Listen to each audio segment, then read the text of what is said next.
What if I told you that most of the people you trust could be completely wrong? History has proven this over and over again. The majority has mocked geniuses, rejected groundbreaking discoveries, and condemned people who later changed the world. So why do we still care so much about what other people think? The greatest philosophers in history left us with a powerful warning.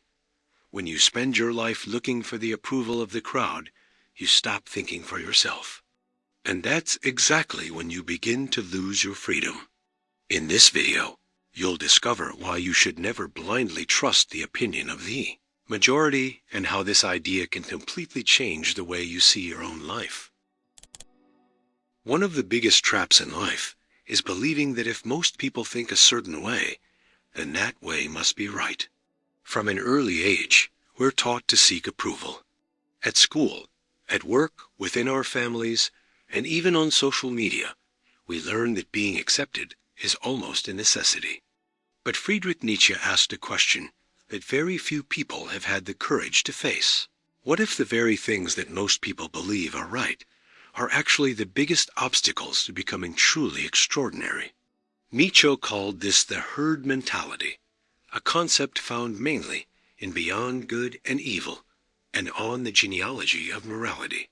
He believed that most people don't create their own values. Instead, they simply repeat what society has taught them. They follow traditions, opinions, and behaviors because doing so makes them feel safe. After all, thinking for yourself takes courage. It's much easier to follow the crowd than to risk being judged. Nietzsche wasn't saying that the majority is always wrong. His criticism went much deeper than that. He noticed that when a large group shares the same beliefs, an invisible pressure develops that pushes everyone to think alike. Anyone who dares to question the consensus is often seen as arrogant, strange, or even dangerous. Instead of examining the ideas being presented, people often attack the person who had the courage to present them. Nietzsche believed this tendency crushes the very people who have the power to change the world. Creative, innovative, and independent thinkers are rarely understood in their own time. They challenge old habits, reveal possibilities that no one had seen before, and force others to confront their own limitations. And that makes people deeply uncomfortable. In Thus Spoke Zarathustra, Nietzsche introduces a symbolic character named Zarathustra. After spending years alone in the mountains, searching for wisdom, he returns to share what he has learned. Instead, he finds a society that prefers to hold on to its old certainties. Rather than embracing his ideas, many people mock him. This story reflects a timeless truth about human nature. Most people reject anything that threatens their comfort zone before they even try to understand it.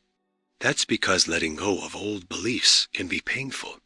When someone presents a new way of thinking, they're not just offering a different opinion.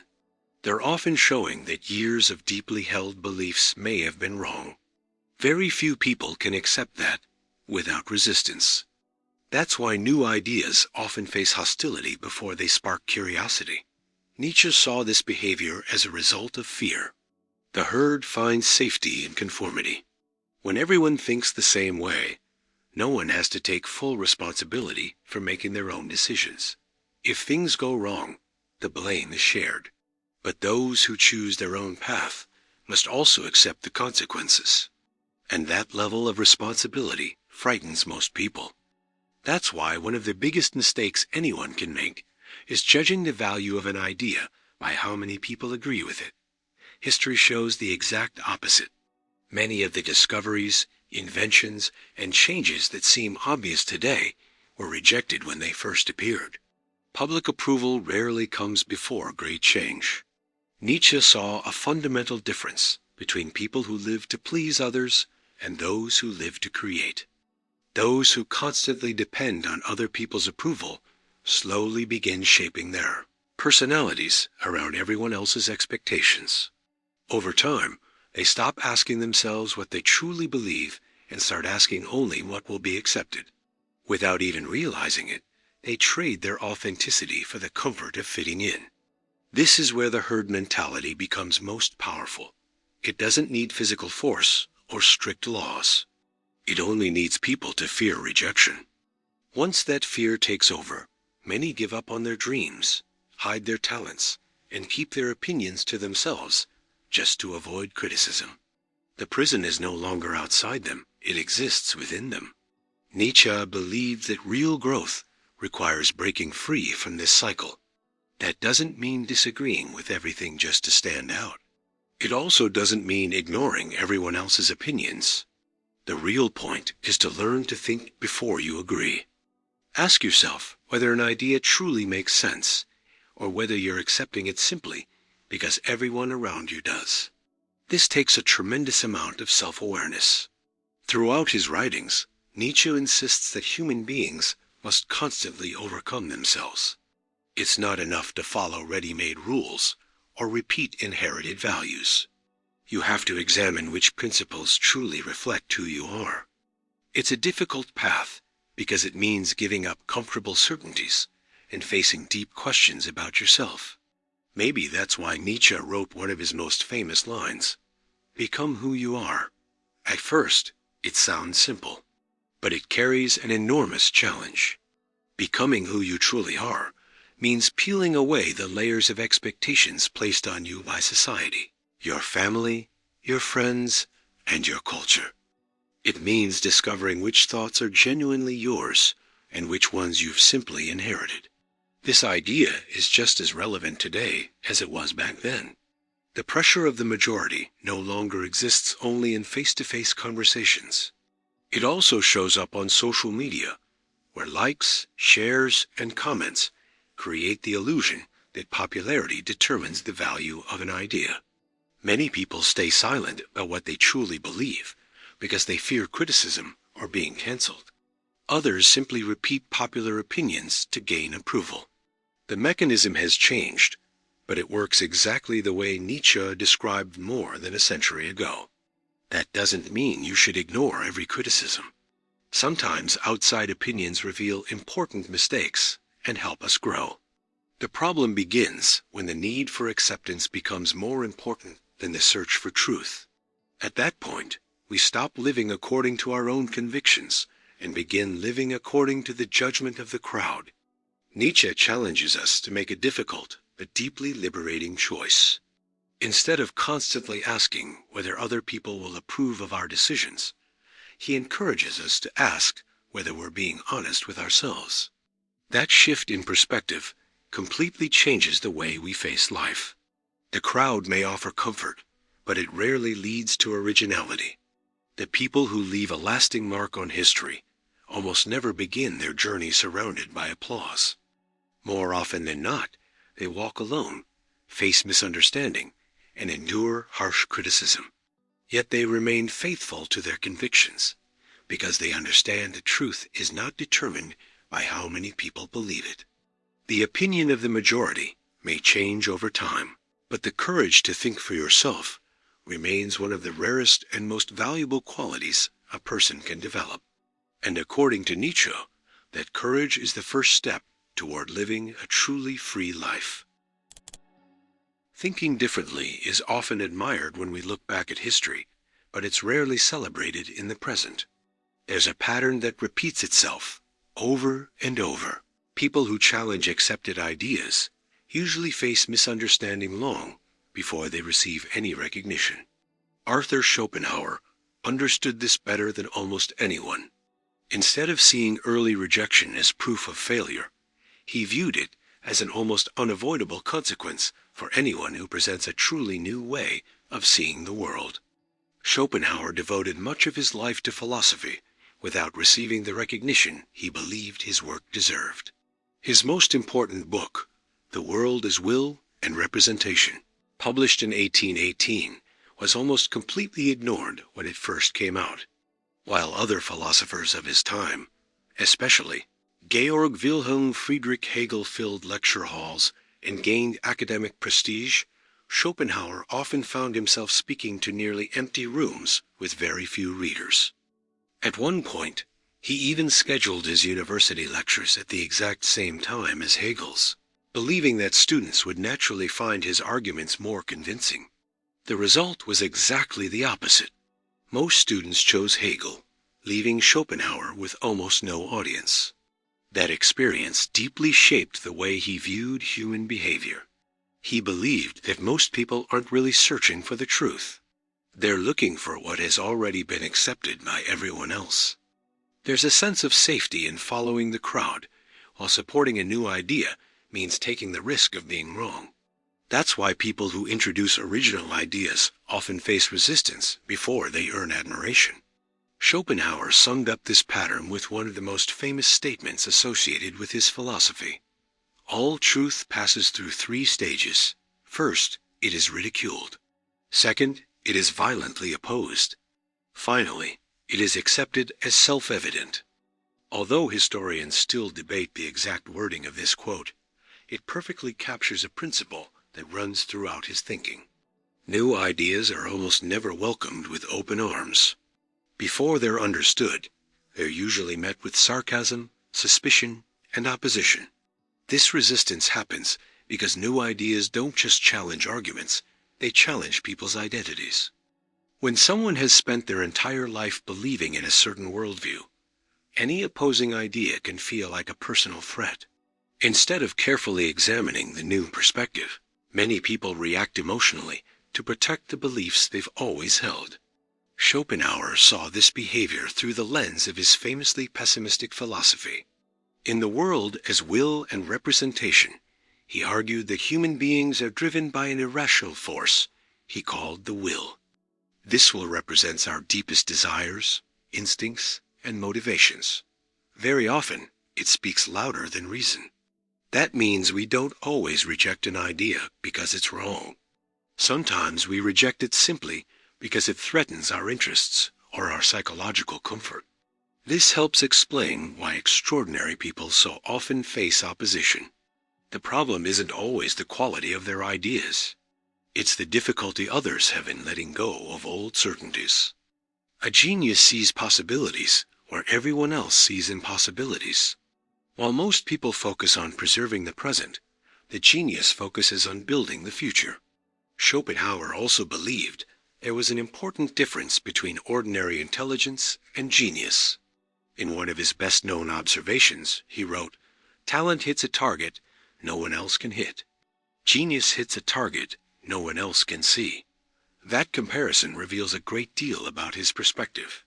Talented people improve what already exists. A genius, however, sees paths that remain invisible to everyone else. That's exactly why their vision often seems strange at first. Imagine someone describing a landscape that no one else can see. To those who can't see it yet, the description may sound absurd, not because it's false, but because it requires a completely different perspective. The same thing happens with great ideas. They often seem impossible until someone proves they were possible all along. That was Schopenhauer's own experience. For decades, his books received very little attention. It wasn't until the final years of his life that his work began to attract readers. What had once been ignored went on to deeply influence intellectuals, writers, and artists. Among those who recognized his importance were Friedrich Nietzsche, Richard Wagner, Sigmund Freud, and many other thinkers who found ideas in his work that would continue to inspire generations. That shift reinforced an important lesson. The value of an idea is not measured by how quickly people accept it. Some seeds simply take much longer to grow. While certain opinions become popular overnight and disappear just as quickly, truly profound ideas sometimes need decades before they find people who are ready to understand them. Another fascinating aspect of Schopenhauer's philosophy is his belief that independent thinkers must learn to live with loneliness. It doesn't mean isolating yourself from the world. It means accepting that your most original moments won't always be shared with others. The search for truth may distance you from people who prefer the comfort of familiar beliefs. That loneliness should never be mistaken for failure. More often, it simply reflects the natural distance between those who can see beyond the horizon and those who are still focused only on what they already know. Discomfort is part of every transformation. Anyone who breaks old patterns will inevitably provoke strong reactions, because every real change forces people to question their own beliefs. Schopenhauer also placed great value on reading and independent reflection. In his collection of essays, Parerga and Paralipomena, he warned about the danger of consuming nothing but other people's thoughts without developing your own judgment. For him, reading was important, but thinking was essential. A person who simply repeats opinions may seem well-informed, but they're unlikely to develop genuine wisdom. That observation feels incredibly relevant today. We're surrounded by ready-made opinions, trends, and messages that spread faster than ever before. Many people share ideas without ever questioning where they came from, or whether they truly make sense. In this environment, thinking for yourself requires even greater discipline. You have to create moments of silence where you can reflect instead of simply following the flow of the crowd. Schopenhauer never promised that this path would be comfortable.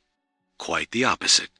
He believed that developing intellectual independence often brings misunderstanding, criticism, and even temporary isolation.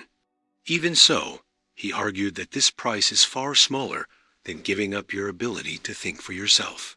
After all, when your greatest goal is approval, you allow other people to decide which ideas are worth believing. History confirms this lesson again and again. The greatest transformations rarely began with immediate applause. They started with courageous individuals who remained faithful to their convictions, even when almost no one believed in them. Recognition came later, once time revealed what their own generation was still unable to see. Schopenhauer invites us not to measure the value of our ideas by the first reaction they receive. Rejection can be painful, but it doesn't always mean we're on the wrong path. In many cases, it simply means we're saying something new enough to challenge old ways of thinking. And perhaps that's one of the greatest lessons of his philosophy. Anyone who chooses to think differently must be willing to walk without applause for a while. Because true recognition often doesn't belong to the present, it belongs to the future. There's a question that very few people ask themselves with complete honesty. How many of my choices are truly my own? At first glance, it seems like we live according to our own desires. But when we look more closely, we realize that many of our decisions are driven by the need for acceptance. We choose careers to please our families, hide our opinions to avoid conflict, and change our personalities just to fit in. Ralph Waldo Emerson believed this was one of the greatest obstacles to living an authentic life. In his famous essay, Self-Reliance, published in 1841, he defended a simple yet revolutionary idea. Trusting yourself isn't a luxury, it's a responsibility. For Emerson, self-reliance doesn't mean arrogance or believing you're always right. It means recognizing that there's an inner voice capable of guiding your decisions if you have the courage to listen to it. The problem is that this voice is often drowned out by the noise of other people's expectations. The more we seek approval, the less we hear what we truly think. At the very beginning of self-reliance, Emerson wrote one of the most famous lines in American philosophy: "Trust thyself. Every heart vibrates to that iron string." It's a powerful image. He compares inner confidence to a strong, unbreakable cord that can support a person even under the pressure of the world. Emerson believed everyone possesses this strength, but very few use it because we're taught from an early age to trust other people's opinions more than our own judgment. He observed that society rewards conformity. People who follow the rules and fit in rarely make others uncomfortable. They repeat familiar ideas, adopt expected behaviors, and avoid challenging traditions. On the other hand, people who think for themselves often make others uneasy, not because they're wrong, but because their independence reminds everyone else that they could choose differently too. Emerson strongly criticized what he called social conformity. He believed many people spend their entire lives playing roles they never consciously chose. They become versions of who they think everyone else expects them to be.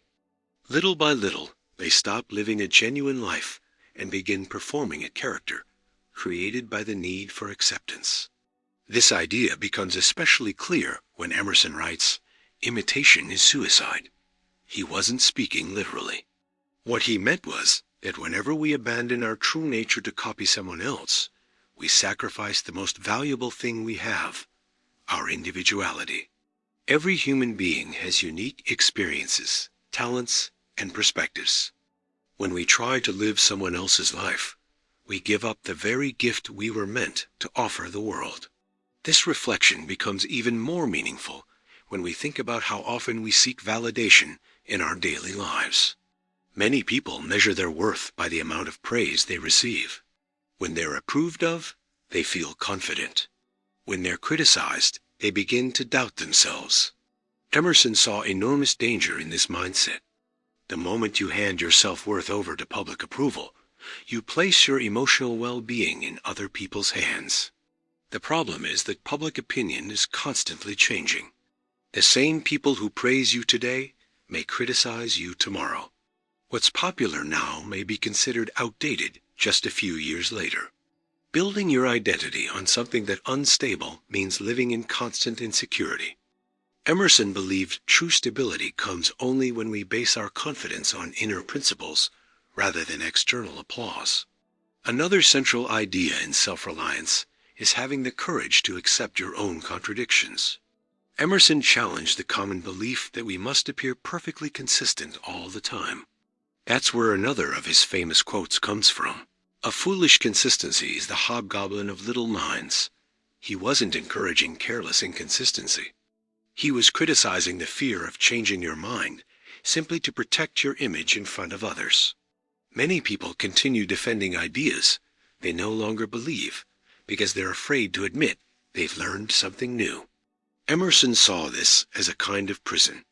To him, real growth means allowing new experiences to change the way you think. If your perspective never changes, it may not be consistency, it may simply be stagnation.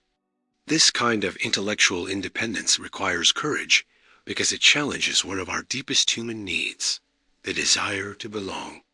Since the earliest days of humanity, being accepted by the group often meant survival. That's why our brains still react so strongly to rejection. Emerson understood this part of human nature, but he believed true maturity comes from refusing to let that fear control your most important decisions. He also believed that creativity depends on this inner freedom. No great work is created by simply repeating what's already been done. Writers, artists, scientists, and leaders change the world because they dare to trust ideas that, at first, belong only to them. If everyone waited for the majority's approval before taking action, very little innovation would ever exist. Emerson saw nature as one of the greatest teachers of authenticity. In his writings, especially in Nature, he points out that trees, rivers, and mountains don't try to impress anyone. They simply exist according to their own nature. Human beings, however, often abandon their true selves in exchange for acceptance. Instead of growing according to their own potential, they spend their lives constantly comparing themselves to others. Comparison is one of the greatest enemies of self-confidence. When we judge our worth only by looking at someone else's success, we forget that everyone is walking a different path. Emerson believed every person has a unique calling that no one else can fulfill. Comparing different journeys is like expecting every tree to grow at the same speed or produce the exact same fruit. One of the most powerful moments in self-reliance comes when Emerson says that a truly free person isn't afraid to stand alone with their convictions. That doesn't mean rejecting advice or ignoring constructive criticism. Quite the opposite. It means listening to different opinions without allowing them to replace your own judgment. There's a huge difference between learning from others and constantly depending on their approval. This may be one of the most important messages for our time. Never before has it been so easy to know what thousands of people think about almost anything. Social media, Comment sections and online trends create the illusion that we need collective approval before making any decision. Little by little, we stop asking, "What makes sense to me?" and start asking, "What will people think?"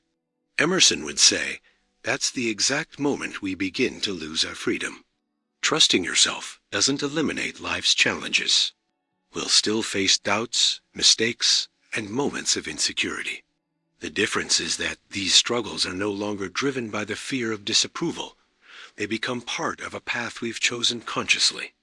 That shift completely changes our relationship with failure. Making a mistake while following your own convictions teaches you far more than succeeding simply because you followed the crowd. The greatest lesson Ralph Waldo Emerson leaves us with is that social approval may feel good, but it should never become the foundation of our identity.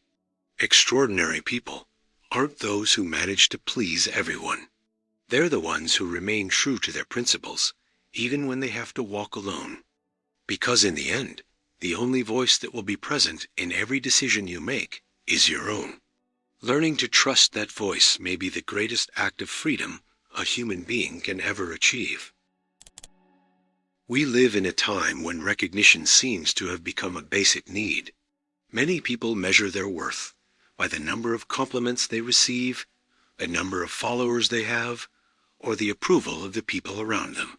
It's as if life only has value when it's constantly validated by others.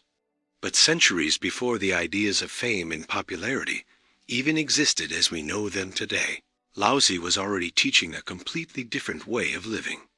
In the Tao Te Ching, one of the most influential books in Eastern philosophy, he explains that a truly wise person doesn't live to be recognized. Their goal isn't to appear great in the eyes of the world, but to live in harmony with what is true. Laozi begins with a simple but powerful idea. Anything that desperately seeks attention ends up moving away from its true nature. When people act only to impress others, they lose their authenticity. When they constantly wait for applause, they become prisoners of other people's opinions. That's why the wise person described in the Tao Te Ching does what needs to be done without turning every achievement into a public display of their worth.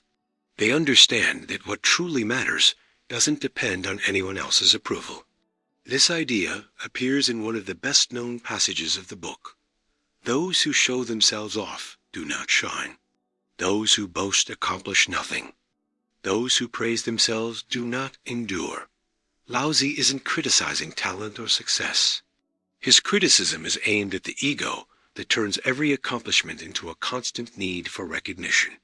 When someone feels the need to prove their value all the time, they're actually revealing that they haven't found confidence within themselves. There's a huge difference between doing something because it has meaning and doing something just to earn admiration. In the first case, the motivation comes from within. In the second, it depends entirely on how other people respond. Laozi believed that this dependence creates suffering because it places our peace of mind in the hands of things we'll never be able to control. Throughout the Tao Te Ching, Laozi introduces the concept of the Tao, which can be translated as the way. The Tao represents the natural order of the universe, a flow that exists regardless of human desires. The wise person tries to live in harmony with that flow, instead of desperately chasing status or recognition. Just as a river doesn't need to announce its strength to reach the ocean, true wisdom doesn't need to constantly prove itself. One of Laozi's most beautiful metaphors is the image of water. He writes that the highest goodness is like water. Water benefits everything, yet it never competes with anyone. It naturally flows to the lowest places, the ones everyone else avoids, and because of that, it can carve through mountains, move around obstacles, and reshape entire landscapes over time. This image teaches that real strength often reveals itself through humility, not through the need to appear superior. This lesson stands in sharp contrast to the way modern society works. From an early age, we're taught that we have to compete all the time. We have to be the best, the most admired, the most recognized. Laozi teaches the exact opposite. The more obsessed we become with standing out, the further we move away from inner peace. The endless desire for recognition creates anxiety, envy, and frustration because there will always seem to be someone more admired than we are. According to Laozi, the wise person understands that their identity doesn't depend on those comparisons. They dedicate themselves to their work, but they don't measure their worth by the results. One powerful passage from the Tao Te Ching captures this mindset perfectly. Complete the work, then step back. This is the way of heaven. This sentence reveals one of the biggest differences between the ego and wisdom. The ego wants to stay attached to its achievements so it can keep receiving praise. The wise person finishes the task and moves on without needing to live off past accomplishments. This attitude also appears in Laozi's description of the ideal leader. In one chapter, he says that the best leader is the one whose presence is barely noticed. When the work is done, people simply say, "We did it ourselves." At first, this idea may seem strange. After all, our culture tends to celebrate leaders who constantly draw attention to themselves. But Laozi believed that a true leader empowers others instead of seeking the spotlight. This principle applies far beyond politics. Think of a teacher who teaches so well that students become independent learners, or a parent who raises confident children who don't constantly rely on approval. In these situations, the goal isn't applause, it's helping others grow. To Laozi, that's what genuine wisdom looks like. Another important teaching in the Tao Te Ching is the idea of Wu Wai, often translated as effortless action, or action in harmony with nature. This doesn't mean being passive or lazy. It means acting without forcing things unnaturally. Many people spend enormous amounts of energy trying to control how others see them. They carefully plan every word, every action, and every detail of their appearance to build a certain image. Laozi saw this constant effort as a never-ending source of emotional exhaustion. When we stop trying to control other people's opinions, our energy can finally be focused on what truly matters, living according to our principles. The wise person doesn't waste their peace of mind trying to convince everyone of their worth. They understand that people's opinions change constantly, and that no reputation can ever provide lasting security. One passage from the Tao Te Ching says, "Knowing others is intelligence. Knowing yourself is true wisdom." This distinction reveals one of the core priorities of Laozi's philosophy. Understanding the world is important, but understanding yourself is essential.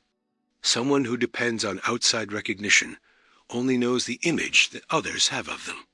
Someone who develops self-awareness finds a much deeper source of confidence. This message is just as relevant today. We're constantly encouraged to build a flawless public image. We share our achievements, seek instant approval, and often mistake visibility for fulfillment. Laozi invites us to completely reverse that way of thinking. Instead of asking how we can appear more important, he encourages us to ask how we can live more honestly and authentically. That doesn't mean rejecting recognition whenever it comes. The problem isn't being recognized. It's depending on recognition to feel that your life has value. When approval becomes a necessity, you lose your freedom. You begin living according to other people's expectations instead of your own principles. Laozi believed that the universe moves through natural cycles. The seasons change without seeking applause. The sun rises every day without expecting recognition. Trees bear fruit without asking for admiration. Nature quietly fulfills its purpose, and that's exactly why it remains in balance. Human beings break that harmony when every action becomes an attempt to feed the ego. The great lesson of the Tao Te Ching is that there's tremendous strength in humility and quiet confidence. The wise person doesn't need to announce their wisdom, because it naturally shows through their actions. They don't seek admiration, they seek truth. And paradoxically, those are often the people who leave the greatest legacy, not because they chased fame, but because they devoted their lives to what truly mattered. Laozi reminds us that recognition can disappear overnight, but the peace that comes from a clear conscience remains. Those who live only to impress others will never truly rest, because they'll always need more applause. But those who learn to walk in harmony with the Tao discover that the greatest reward isn't being seen by the world. It's no longer needing to be. Few things have as much power over the human mind as the desire to be praised and the fear of being criticized. Many of the decisions we make throughout life aren't guided by our principles, but by what we think other people will say. We change the way we act to earn approval, and we avoid doing what we believe is right just to escape judgment. But one of the most powerful men in history came to a completely different conclusion. Marcus Aurelius, a Roman emperor and author of Meditations, taught that both praise and criticism are temporary. If we allow either one to control our peace of mind, we'll never be truly free. It's important to remember that Meditations wasn't written to impress anyone. Unlike many philosophical works, the book was actually Marcus Aurelius' personal journal. He wrote those thoughts for himself while dealing with wars, plagues, and the enormous responsibilities of ruling the Roman Empire. Maybe that's exactly what makes his words feel so genuine. He wasn't writing to sound wise. He was writing to remind himself how he wanted to live. One idea that appears over and over throughout the book is how fragile public opinion really is. Marcus Aurelius noticed that people constantly change their minds. Today they admire someone. Tomorrow they criticize them. A hero can be forgotten within a few generations, and even the most famous name can eventually disappear with time. Faced with that reality, he quietly asked himself one question. Why should something so unstable determine the way we live? In one of the best-known passages from Meditations, he writes, "Everything we hear is an opinion, not a fact. Everything we see is a perspective, not the truth." This statement reveals a deep understanding of human nature. People judge others based on their own experiences, fears, interests, and limitations. That means praise doesn't prove who you truly are, and criticism doesn't define your real worth. Marcus Aurelius believed there was a huge difference between reputation and character. Reputation belongs to the outside world. It depends on how other people interpret our actions. Character, on the other hand, belongs only to us. It's shaped by the choices we make when no one is watching. While reputation can change in a matter of days, character is built slowly, one decision at a time. This distinction was especially important for someone in his position. As emperor, Marcus Aurelius received constant praise from people who wanted to gain his favor, as well as harsh criticism from his enemies. If he had allowed either voice to take over his mind, he would have lost the ability to lead with balance and wisdom. That's why he constantly returned to the only place where he believed true stability could be found, his own conscience. Several times throughout Meditations, he reminds himself that duty must always come before public opinion. In one powerful passage, he writes, "If it is right, do it. If it is true, say it. The rest doesn't matter." This idea captures one of the central principles of Stoicism. The right action isn't determined by how many people approve of it. It's determined by virtue. If a decision is guided by justice, honesty, and reason, then it's worth making, even if it brings criticism. Living this way takes courage, because our natural instinct is to seek acceptance. Since ancient times, belonging to the group increased our chances of survival. Rejection meant danger. Marcus Aurelius understood this part of human nature, but he believed that a life driven by the fear of disapproval could never lead to real freedom. Anyone who constantly depends on other people's approval hands their peace of mind over to people they can never control. Another recurring lesson in Meditations is the awareness that everything is temporary. Praise fades, criticism fades too. The people who occupy our thoughts today will one day be gone, just as we will. In one especially powerful reflection, Marcus Aurelius points out that before long, both the person giving the praise and the person receiving it will have disappeared from the world's memory. This isn't a pessimistic idea. Quite the opposite.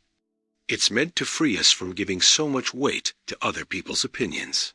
Think about how many decisions we never make because we're afraid of being judged by people who probably won't even remember the situation a few years later. How many dreams are left behind because someone is afraid of looking strange, different, or out of place? Marcus Aurelius invites us to see these fears for what they really are. What seems overwhelming today may become completely insignificant with time. He also offers a very practical way to deal with criticism.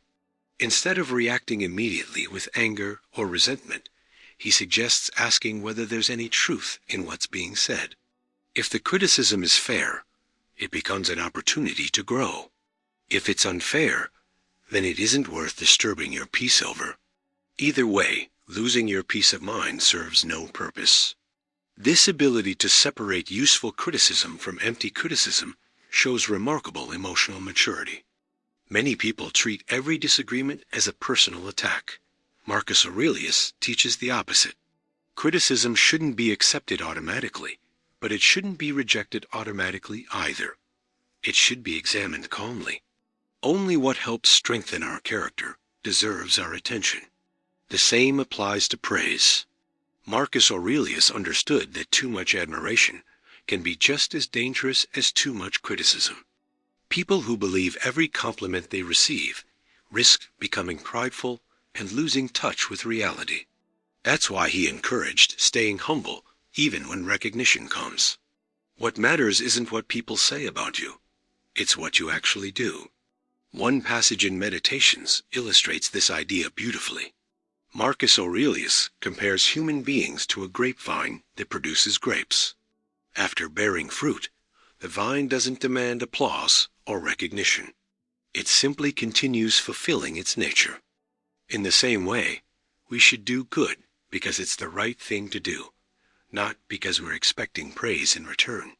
This metaphor reveals one of the biggest differences between living for virtue and living for approval. Those who seek recognition turn every good deed into a transaction. They do good expecting something back. But those who pursue virtue do the right thing because they understand that it's their responsibility, regardless of how others respond. This message feels even more relevant today. Never before have we been so exposed to public judgment. Comments, likes, shares, and ratings have become part of everyday life for millions of people. It's easy to start believing that our worth depends on constant approval from others. Marcus Aurelius would probably remind us that this dependence has always existed. It has simply taken on new forms. The principle remains the same. Handing over our peace of mind to other people's opinions means giving up our own freedom. He encourages us to focus our attention on the things we can actually control. We can't control what people think about us. We can't stop unfair criticism or guarantee sincere praise. But we can control our intentions, our choices, and our actions. According to Stoicism, that's where true freedom exists.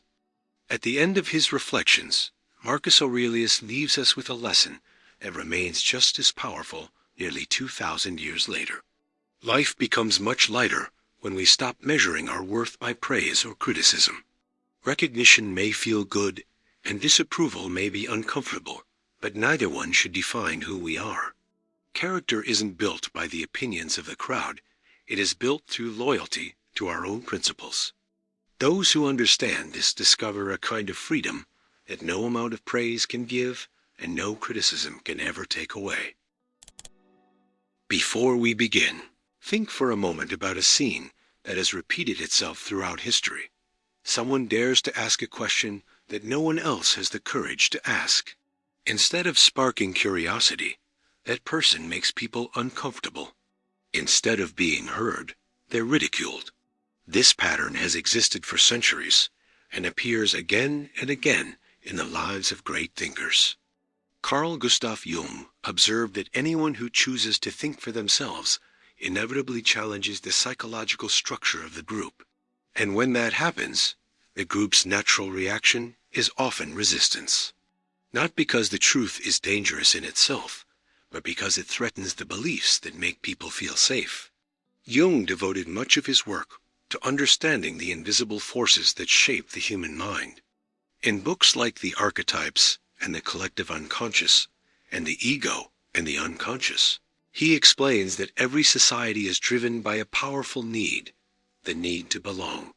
From childhood, we learn that being accepted means emotional security.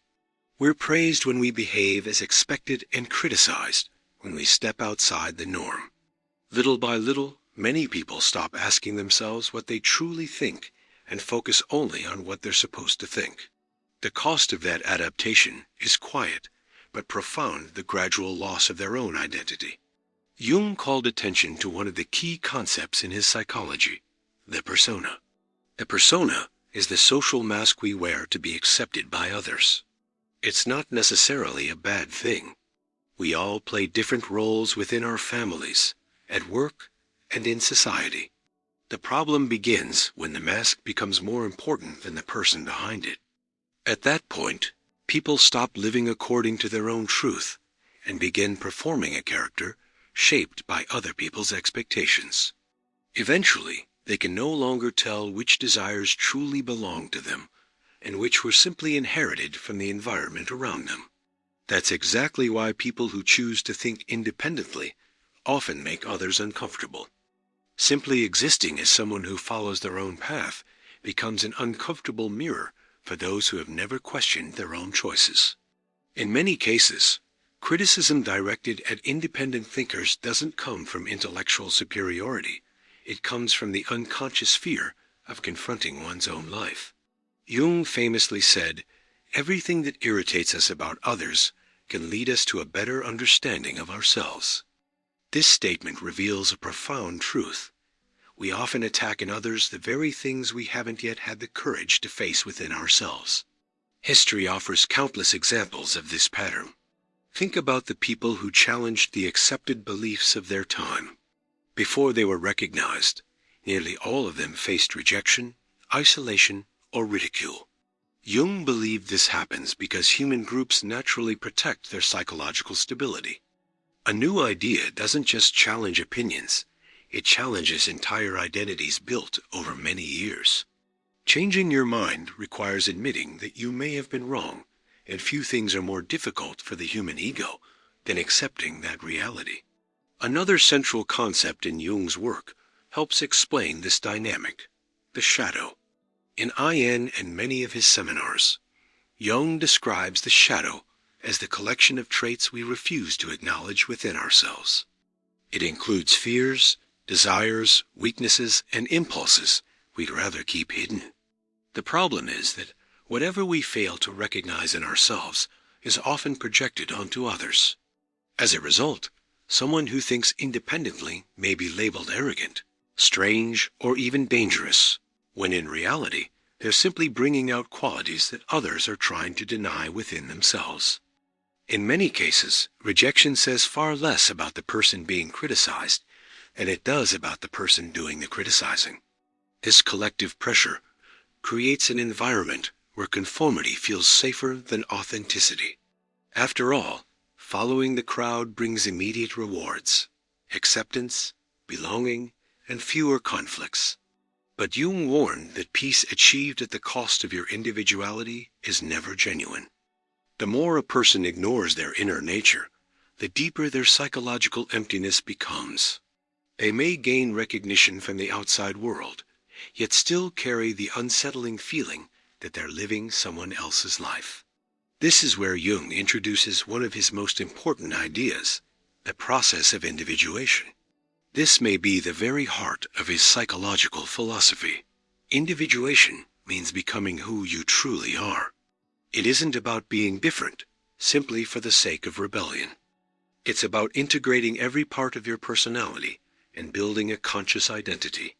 This path demands courage because it requires letting go of comforting illusions. It means acknowledging your flaws, facing your fears, and accepting that not everyone will understand your choices. Jung believed that very few people complete this journey because it requires facing loneliness. The group offers ready-made answers.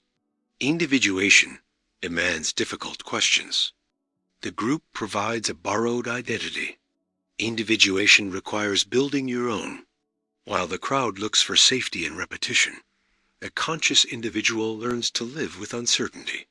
That difference explains why so many people choose to stay where they are, even when they realize they're living according to other people's expectations instead of their own. There's a quote often associated with Jung's philosophy that captures this transformation perfectly. Who looks outside dreams. Who looks inside awakens. This isn't an invitation to withdraw from the world.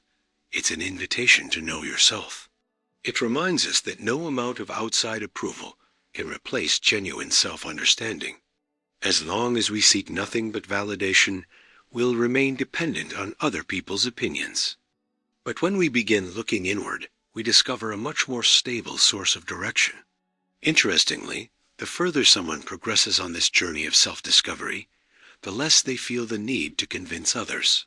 Jung observed that truly mature people don't spend their lives trying to force their ideas onto everyone else. They understand that every individual develops at their own psychological pace. That doesn't mean abandoning your convictions. It simply means recognizing that deep personal transformation rarely happens through pressure. It happens when life itself leads someone to question what once seemed unquestionable. Maybe that's exactly why thinking for yourself remains one of the hardest things a person can do. Not because it's intellectually difficult, but because it challenges deeply rooted emotional needs. We all want acceptance. We all fear rejection. Yet Jung reminds us that a life built solely to please others will inevitably pull us away from who we really are. True freedom begins when we stop constantly asking whether the group approves of our choices, and start asking whether our choices are in harmony with our own conscience. In the end, independent thinking will always create some level of discomfort, both for the person who practices it and for those who witness it. But for Jung, that discomfort isn't a sign that something is wrong. In many cases, it's actually the first step toward growth. After all, a mind that is never challenged rarely evolves. And perhaps the greatest act of courage isn't convincing the world that you're right, but remaining faithful to your own truth, even when no one around you can understand it. To understand why so many intelligent people make completely irrational decisions when they're part of a group, we need to go back to the late 19th century. It was during this time that Gustave Le Bon wrote The Crowd, a study of the popular mind, one of the most influential books ever written about collective behavior. He wanted to answer a troubling question. Why do people who are thoughtful and reasonable when they're alone seem to lose their critical thinking once they become part of a crowd? Le Bon's answer is still surprisingly relevant today. According to him, when a person psychologically blends into a group, they don't add their intelligence to everyone else's. Instead, they often give up their independence and begin acting based on the emotions of the crowd. Le Bon believed that a crowd develops a kind of mind of its own. This doesn't mean there's literally a shared consciousness, but rather that once someone joins a group that's emotionally involved, they stop thinking as an individual and start thinking as part of something bigger. In The Crowd, he explains that anonymity reduces a person's sense of personal responsibility. When no one feels fully responsible for what happens, it becomes much easier to do things they would never do on their own. This helps explain many historical events marked by extreme behavior, where ordinary people took part in actions they would likely have condemned as individuals. According to Le Bon, one of the first effects of this process is a decline in critical thinking. Crowds don't like to spend time reflecting. They prefer quick answers, catchy phrases, and simple ideas. The more a message stirs strong emotions, the more likely people are to accept it without questioning it. That's one reason passionate speeches often move large groups much more easily than carefully reasoned arguments. Emotion spreads faster than reason, especially when many people are sharing the same emotional state. This behavior is connected to another important idea introduced by Le Bon, mental contagion. He compared emotions within a crowd to a contagious disease. A feeling quickly spreads from one person to another until it takes over almost everyone present. It only takes a few people showing excitement, fear, anger, or joy for those emotions to spread throughout the entire group. What's most interesting is that this often happens without conscious thought. People simply begin feeling what everyone around them seems to be feeling. This helps explain why rumors, gossip, and false information can spread so easily in highly emotional situations. Le Bon noticed that crowds rarely check the facts before believing something. Instead, they accept as true whatever matches their emotions or reinforces beliefs they already have. In his view, mental images are far more powerful than logical proof. A simple emotional story will often beat a complex argument, even if the argument is true. Throughout the book, Le Bon points out that leaders who know how to influence crowds understand this instinctively. They know that convincing one person requires arguments, but moving a crowd requires symbols, repetition, and emotional appeals. That's why popular leaders often repeat the same ideas over and over again. It's not because they lack arguments, but because they understand that repetition strengthens shared beliefs. In the crowd, Le Bon explains that repetition can turn statements into what people see as truth, especially when the emotional environment is already favorable. It's important to realize that Le Bon wasn't only talking about revolutions or massive political rallies. His ideas can be seen in almost any group setting. Whenever the desire to belong becomes stronger than the ability to think critically, crowd psychology takes over. People stop asking whether something is true and start asking whether it's accepted by the group. That small shift changes human behavior in a profound way. The search for truth is replaced by the search for approval. This need to belong causes many people to abandon their own beliefs. Imagine someone who quietly disagrees with the dominant opinion, but stays silent to avoid being rejected. Over time, that silence creates the impression that everyone agrees, encouraging even more people to hide their doubts. This creates a cycle where the appearance of total agreement keeps growing, even though many people privately disagree. Le Bon realized that the power of a crowd doesn't always come from its size, but from the illusion of consensus it creates. Another fascinating idea in Le Bon's work is the connection between crowds and impulsive behavior. According to him, groups tend to focus on the present moment. The ability to think about future consequences drops significantly when strong emotions take over. This helps explain why rushed decisions often happen during moments of intense public emotion. Reflection requires calm, but crowds thrive on intensity. They react before they analyze, and they judge before they understand. This impulsiveness also makes crowds highly vulnerable to influence. Le Bon describes how even simple suggestions can completely change a group's behavior. An idea introduced at the right moment can turn fear into courage, excitement into violence, or hope into despair. Someone on their own usually filters information through personal experience. A crowd, however, often accepts suggestions because its critical thinking has been weakened by shared emotion. Still, it would be a mistake to think that Le Bon believed all collective action was necessarily harmful. He recognized that crowds are also capable of remarkable acts of solidarity, courage, and self-sacrifice.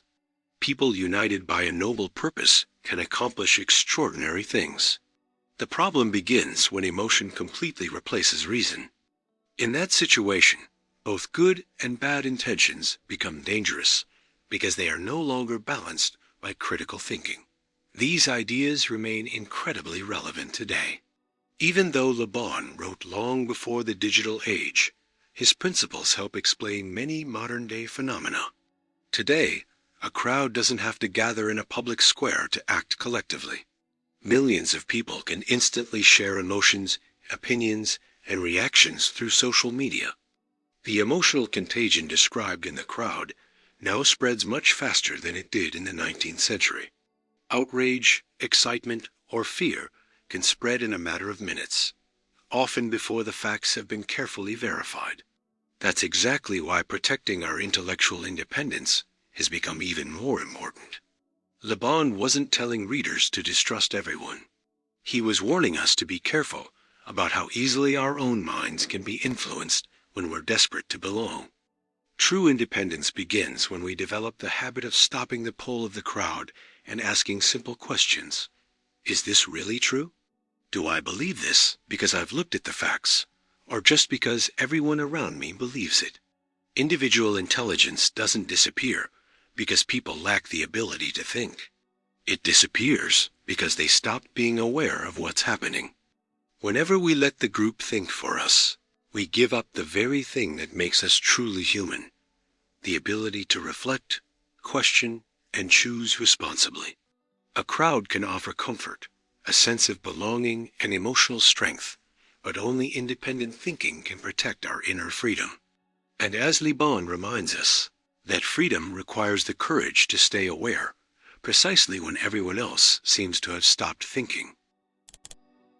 One of the biggest misconceptions in history is the idea that the worst evils committed by humanity are carried out only by extremely cruel people. Hannah Arendt spent much of her life exploring this very question and came to a disturbing conclusion. Many tragedies happen not because everyone wants to do evil, but because ordinary people stop thinking critically and begin following what the majority considers normal. This idea became especially well known through her book Eichmann in Jerusalem, a report on the banality of evil, which remains a powerful warning for every society. Arendt shows us that the danger doesn't come only from leaders who manipulate crowds, but also from individuals who give up their own conscience. During the trial of Adolf Eichmann, one of the officials responsible for organizing the transportation of millions of Jews to concentration camps during World War II, Arendt expected to find a monster. Instead, she found an ordinary bureaucratic man who seemed unable to deeply reflect on his own actions. That experience led her to develop the concept of the banality of evil. By this, Arendt was not saying that the crimes themselves were ordinary. Quite the opposite, they were horrific. What shocked her was realizing that seemingly ordinary people could take part in terrible atrocities simply because they had stopped thinking for themselves. According to Arendt, Eichmann repeatedly claimed that he was only following orders. In his mind, his responsibility ended where the system's commands began. This detail deeply caught her attention. Instead of judging his actions morally, he shifted all responsibility to higher authorities. For Arendt, this inability to think and judge for oneself became one of the greatest dangers of the human condition. When people stop thinking critically, they become vulnerable to any ideology, government, or group that offers ready-made answers. This idea goes far beyond the historical context of Nazi Germany. Arendt realized that Eichmann's behavior reflected a psychological pattern that can exist in any society. Whenever people stop questioning what everyone else is doing, the door opens to injustices that could have been prevented. In her book, The Life of the Mind, she develops this idea further by arguing that thinking is not simply about gaining knowledge. It is about maintaining an ongoing conversation with yourself. True critical thinking begins when we have the courage to ask, "Is this right?" instead of simply asking, "Is this allowed?" This is a crucial point. Many people confuse obedience with virtue. From an early age, we're taught to respect rules, authority, and tradition. That lesson is important for living together in society. However, Arendt warns that there's a huge difference between obeying consciously and obeying automatically. When we follow rules without any reflection, we risk becoming part of deeply unjust situations. History shows that many laws once considered legitimate were later recognized as profoundly immoral. Arendt believed that thinking is a quiet activity, but an incredibly powerful one. Unlike intelligence or memory, critical thinking doesn't depend only on intellectual ability. It depends on the willingness to stop acting on autopilot and reflect on our actions. That's why even highly educated people can behave irresponsibly when they stop using this ability. The problem isn't a lack of information. It's a lack of reflection. Another important idea Arendt explores is the influence of social conformity. Human beings naturally want to belong. We want to be accepted, respected, and recognized by the groups we're part of. That desire isn't bad by itself. The problem begins when the need for approval becomes more important than our own conscience. At that point, many people begin defending ideas they would never accept if they were thinking independently. This pattern appears in countless everyday situations. In the workplace, for example, someone may stay silent in the face of injustice, simply because everyone else is staying silent too. In social groups, a person may agree with opinions they actually believe are wrong just to avoid conflict.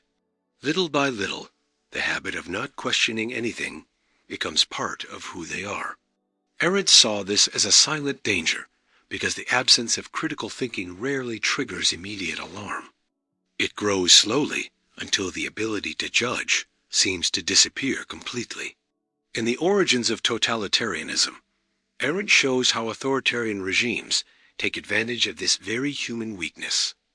They don't rely only on military power or repression. They depend mainly on creating people who stop thinking for themselves. When an entire population learns to repeat slogans instead of asking questions, control becomes much easier. That's why totalitarian governments have always been deeply interested in controlling education, information, and public debate.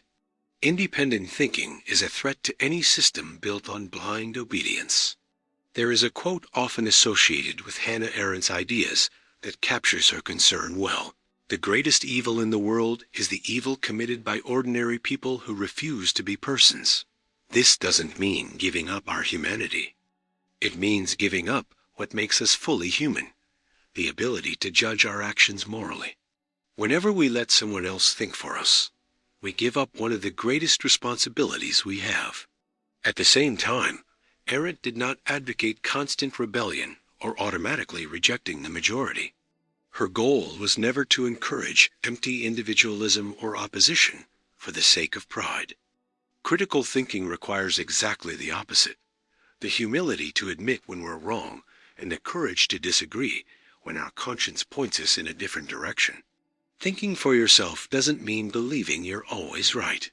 It means refusing intellectual passivity.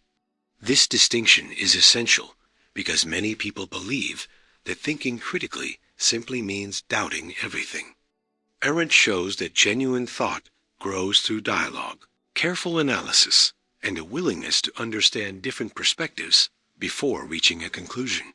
A critical thinker doesn't accept an idea just because everyone agrees with it, but they also don't reject it simply because it's popular. Their judgment is built through thoughtful reflection. Perhaps this is one of the most important lessons for today's world. We live in an age where information moves at incredible speed. Opinions spread in seconds. People make judgments before all the facts are even known. In an environment like this, finding time for deep reflection becomes increasingly difficult. But that's exactly why critical thinking has become even more important. Arendt reminds us that rushing is one of the greatest enemies of conscience. Anyone who reacts impulsively to the emotions of the moment risks following the crowd without even realizing they've stopped thinking. Hannah Arendt invites us to take on a responsibility that no one else can fulfill for us. It doesn't matter how many people agree with an idea or how many authorities support it. The most important question remains the same. Does my conscience accept this? That simple question may seem small, but it has enormous transformative power. It interrupts automatic obedience and gives back to the individual something that no majority should ever take away: the freedom to think. And it is precisely this freedom that protects both human dignity and democracy itself. A society made up of people who think for themselves is much harder to manipulate. But a society that simply repeats opinions becomes vulnerable to any narrative that sounds convincing enough. Hannah Arendt understood that the defense of freedom begins long before major political decisions are made. It begins inside the mind of every individual, at the moment we choose to think before following the majority. Before any real change can happen, there's one question very few people have the courage to ask. What if the things everyone considers normal are actually deeply wrong? This was one of the central ideas of Jiddu Krishnamurti, one of the most original thinkers of the 20th century. Unlike many philosophers, he wasn't trying to create a new belief system or a new doctrine. His goal was to awaken each person's ability to observe their own mind without depending on authorities, traditions, or the approval of the majority. One of his most famous quotes sums up his entire philosophy. It is no measure of health to be well adjusted to a profoundly sick society. That statement continues to make people uncomfortable because it forces us to look beyond appearances and question the things we usually accept without thinking. Krishnamurti developed this idea in several of his books, especially The First and Last Freedom and Freedom from the Known. According to him, society is not something separate from people. It is built from the thoughts, fears, ambitions, and conflicts of every individual. So when a society places too much value on success, competition, materialism, or the constant search for recognition, fully adapting to that system doesn't necessarily mean you're healthy. It may simply mean you've learned to function within a system that feeds anxiety, comparison, and suffering. This perspective is very different from the way we usually think about success. From an early age, we're taught to seek approval. First from our families, then from school, friends, the workplace, and today, even from strangers through social media. We're praised when we follow certain standards and criticized when we step away from them. Little by little, we begin measuring our worth by how much acceptance we receive. Krishnamurti saw this as one of the greatest psychological prisons of human life. According to him, a mind that constantly depends on other people's approval can rarely see reality clearly. In The First and Last Freedom, Krishnamurti explains that true freedom begins when we stop looking for psychological security in the opinions of others. That doesn't mean living in isolation or rejecting all advice. It means recognizing the huge difference between learning from others and handing them control over our own conscience. When we allow the group to completely shape our thinking, we stop searching for the truth ourselves. Instead, we simply repeat ideas that feel comfortable or socially acceptable. Krishnamurti believed this conditioning begins very early in life. From childhood, we're shaped by family beliefs, religion, culture, and education. Without realizing it, we build an identity based on patterns of thinking that we rarely chose consciously. In Freedom from the Known, he explains that most people go through life reacting to the world through this conditioning. We don't see things as they truly are. We see what our past experiences have taught us to see. That's exactly why questioning society first requires questioning our own minds.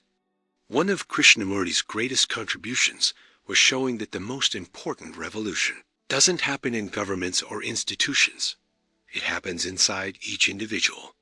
Many people want to change the world while remaining trapped by the same fears, jealousy, and desire for power that they criticize in others. According to him, this contradiction makes real change impossible. It's not enough to condemn a sick society. We also need to understand how each of us helps create that sickness through our own behavior. This way of thinking can be uncomfortable because it removes the possibility of placing all the blame on governments, leaders, or institutions. Krishnamurti insisted that every human being contributes daily to the society they live in. Whenever we feed fear, unhealthy competition, or the need to feel superior, we strengthen the very system we later complain about.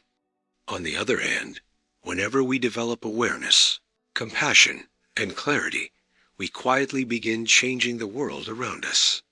Another theme that often appeared in his talks was the fear of rejection. Krishnamurti observed that many human decisions are driven by the desire to avoid being isolated.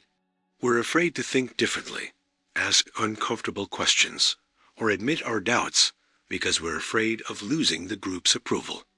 That fear creates a society where many people seem to agree with one another while silently hiding their true concerns. Conformity becomes a form of psychological survival. According to Krishnamurti, this conformity destroys one of the mind's most important abilities, direct observation. Instead of looking at reality with fresh eyes, we begin seeing it through the opinions of the majority. During his lectures, he often asked a simple question: are you seeing for yourself, or are you simply repeating what you've been taught?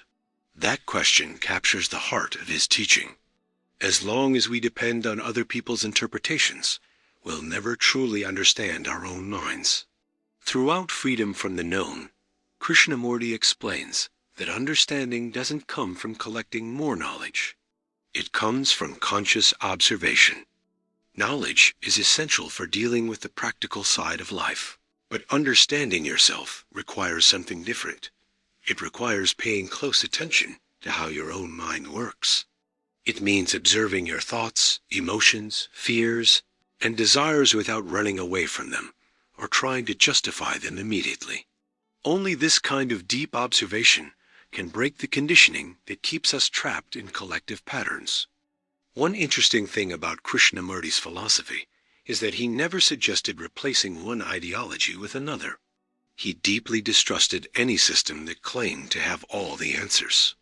Instead of offering new beliefs, he invited each person to explore their own direct experience.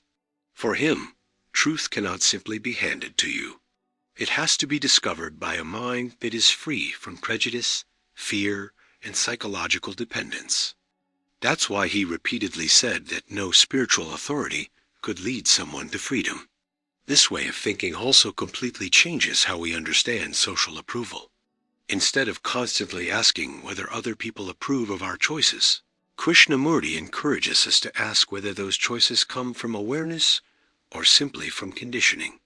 That difference may seem small, but it changes the entire way we live. A conditioned person constantly seeks outside validation. A conscious person learns to act in harmony with what they genuinely see as true, even when no one applauds them for it.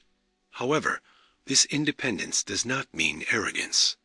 Krishnamurti warned that the ego can also turn rebellion into another kind of prison. Disagreeing with the majority, just to appear different, is still a form of dependence because your identity is still being defined by the group. True freedom begins when we stop reacting automatically, whether by agreeing or disagreeing. It grows out of a clear understanding of reality, not from the need to protect a personal image. Perhaps that's exactly why his ideas remain so relevant today. We live in a time when millions of people follow trends, opinions, and behaviors almost instantly. The pressure to fit in has never been stronger. Yet the greater the influence of collective approval, the more important it becomes to have the courage to observe for yourself. Krishnamurti reminds us that a society can consider normal the very things that create suffering, endless competition, and inner emptiness. Perfectly adapting to that environment isn't necessarily a sign of balance. It may simply be proof that we've lost the ability to question. The greatest lesson Jiddu Krishnamurti leaves us with is that freedom begins where the need to live according to the crowd's expectations ends. Only a mind that observes without fear, questions without prejudice, and doesn't depend on collective approval can truly see reality clearly. And perhaps the greatest sign of mental health is not being fully accepted by a confused society, but having the courage to remain faithful to the truth your own conscience discovers, even when it leads you in a different direction from everyone else. Throughout history, people have often mistaken popularity for truth. Many believe that if most people accept an idea, then it must be right. But Confucius taught the exact opposite. To him, a person's worth should never be measured by how many followers. compliments, or approval they receive, but by the strength of their character. In a society where public opinion often changes based on whatever is convenient at the moment, a truly virtuous person stays guided by principles. This is one of the greatest lessons found in the Analects, the main collection of Confucius' teachings. It constantly reminds us to value virtue over popularity and conscience over applause. Confucius lived during a time of political conflict and instability in ancient China. Rulers fought for power, alliances changed constantly, and many people sacrificed their values for personal gain. It was in this environment that he began teaching that a strong society depends not only on good laws or capable leaders, but above all on the moral character of its people. According to Confucius, when people stop acting according to virtue and begin chasing recognition instead, the foundation of society starts to weaken. In the Analects, Confucius introduces one of the central figures of his philosophy, the Junzi, often translated as the superior person or the virtuous person. It's important to understand that this has nothing to do with social status or wealth. A Junzi is someone who constantly works on improving their character, actions, and conscience. The opposite is the ordinary person, who makes decisions based only on personal advantage or other people's approval. Confucius said, "The superior person understands what is right. The small-minded person understands what is profitable." That single sentence captures one of the foundations of his philosophy. While many people ask, "What's in it for me?" the virtuous person asks, "What is the right thing to do?" That difference may seem small, but it completely changes the way a person lives. Most people adjust their behavior to fit the environment around them. If a certain opinion becomes popular, they quickly adopt it. If the crowd changes direction, they follow along. The virtuous person described by Confucius acts differently. They listen to different opinions, consider new ideas, and keep learning, but they never hand over their conscience to the crowd. Their principles remain steady, even when circumstances change. Confucius knew that this way of living would not always be welcomed. Throughout the Analects, his disciples described situations where rulers ignored his teachings because they cared only about political gain. Even so, Confucius never suggested compromising virtue in order to gain acceptance. On the contrary, he insisted that integrity is worth more than any position of prestige. In one memorable passage, he explains that the superior person remains calm, even when they are not recognized, while the ordinary person constantly worries about winning other people's approval. That distinction reveals a deep understanding of human nature. Much of that inner peace comes from the habit of self-reflection. One of Confucius' best-known disciples, Zhengzi, says in the Analects, "Every day I examine myself in 3 ways." This simple statement represents one of the core practices of the Confucian tradition. Before judging others or blaming society, the virtuous person first examines their own actions. They ask whether they were honest, whether they kept their word, and whether they acted according to their principles. This inner discipline keeps them from depending entirely on other people's opinions to judge their own behavior. Another essential idea in Confucius philosophy is Ren, often translated as humanity, kindness, or compassion. For him, true virtue is not simply about following rules. It is about developing deep respect and care for other people. But compassion does not mean agreeing with everything the majority does. Sometimes, acting with humanity means standing against popular behavior when it causes injustice or suffering. The virtuous person seeks the common good, not immediate approval. This idea becomes even more relevant when we look at how social pressure works. Every human being naturally wants to be accepted. From childhood, we learn that belonging to a group provides emotional security. The problem begins when that desire becomes more important than our own values. Confucius fully understood this danger. That is why he taught that moral education should strengthen our ability to stay faithful to what is right, even if it means walking alone. There is a saying often attributed to Confucius that illustrates this perfectly. The superior person is firm, but not stubborn, friendly, but does not follow the crowd.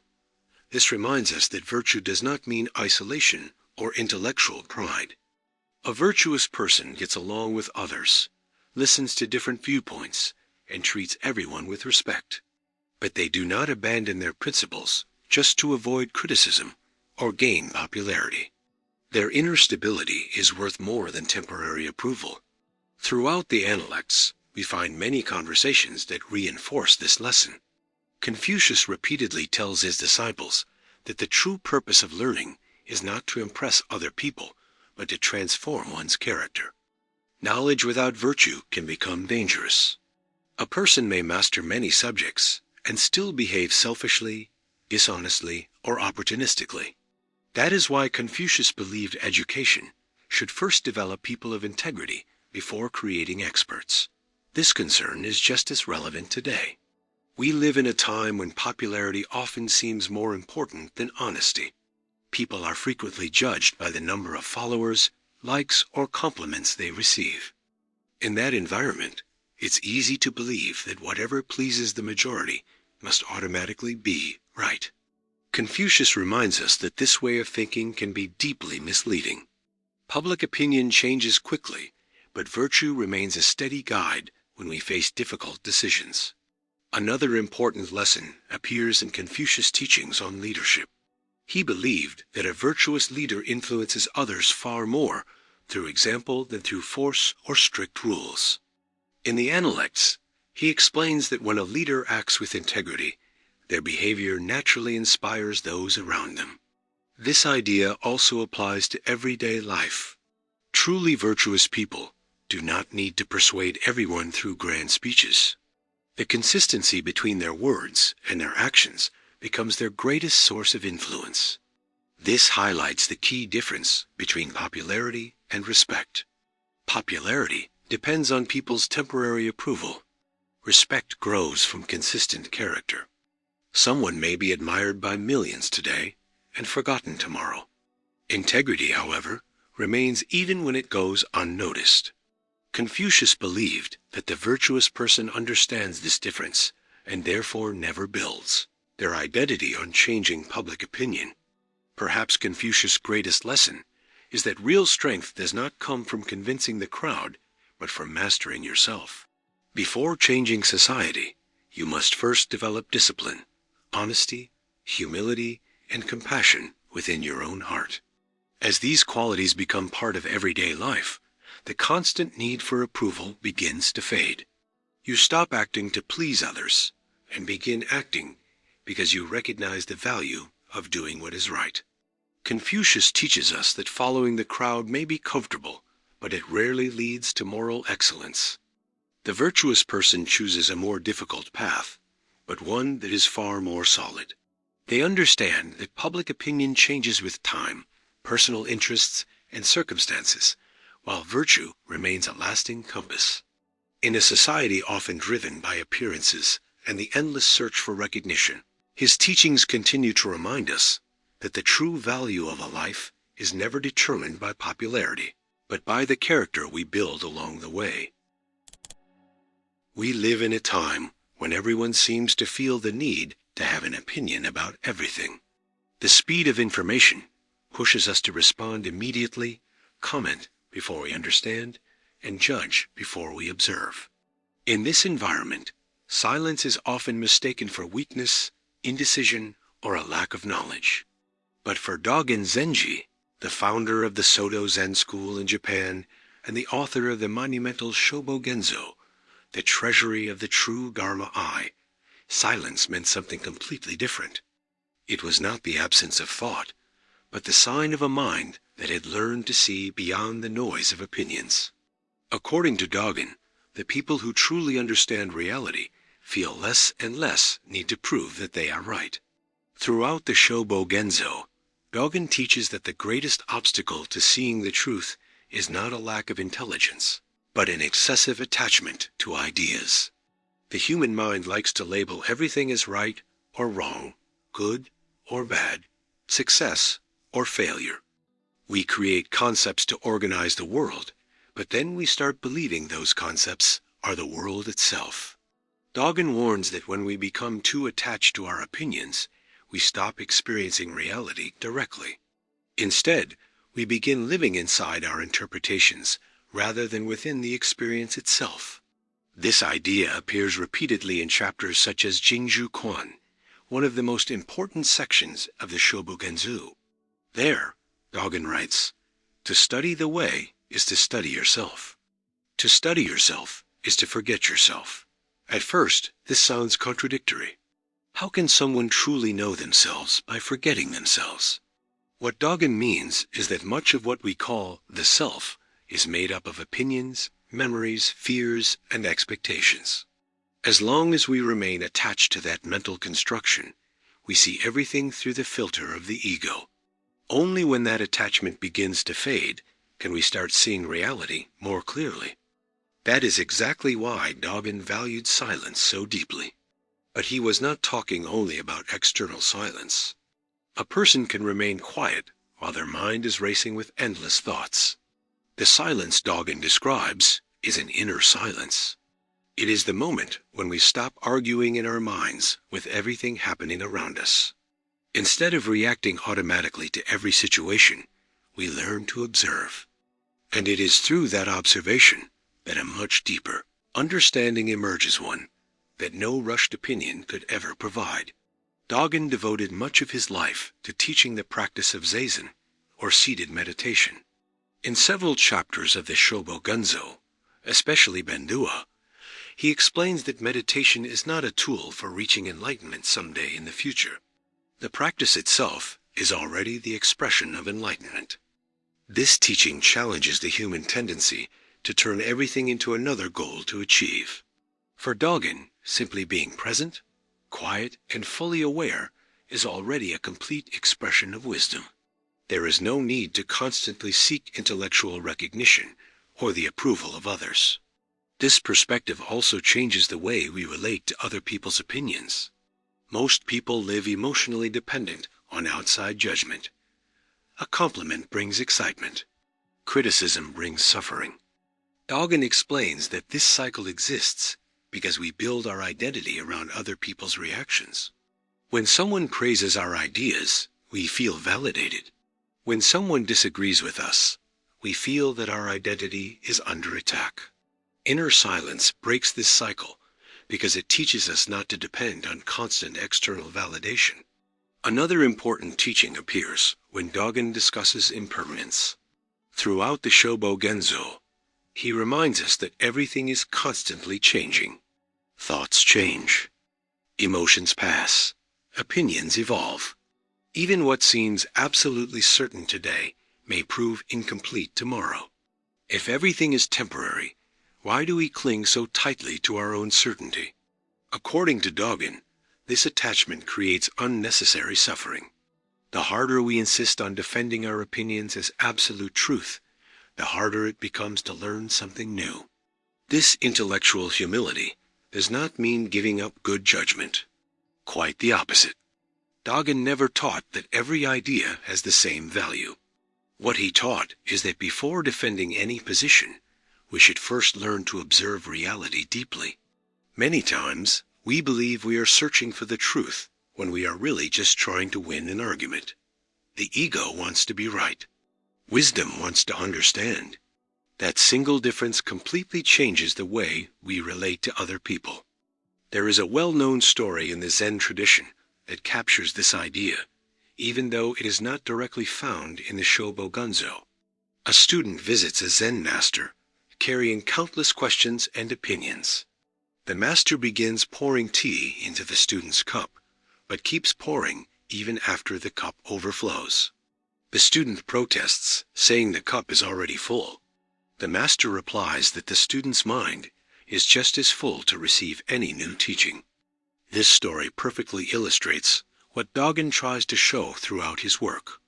As long as we are completely occupied defending our own opinions, there is very little room left to discover anything beyond them. Another fascinating aspect of Dogen's philosophy is his relationship with nature. Throughout the Shobogenzo, He often uses rivers, mountains, trees, and the changing seasons to illustrate his teachings. For him, nature does not need to justify its existence or convince anyone of its value. A mountain simply remains a mountain. A river simply flows. That simplicity contains a profound lesson. Human beings suffer because they constantly try to prove who they are to other people. Nature shows another possibility, simply existing fully without the endless need for recognition. This understanding also changes the way we deal with conflict.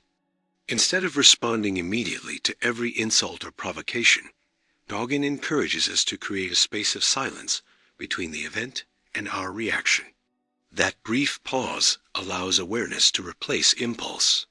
Many arguments continue not because the differences are impossible to resolve, but because both people are trying to prove that their opinions are superior. When one person lets go of that need, the conflict often loses its power.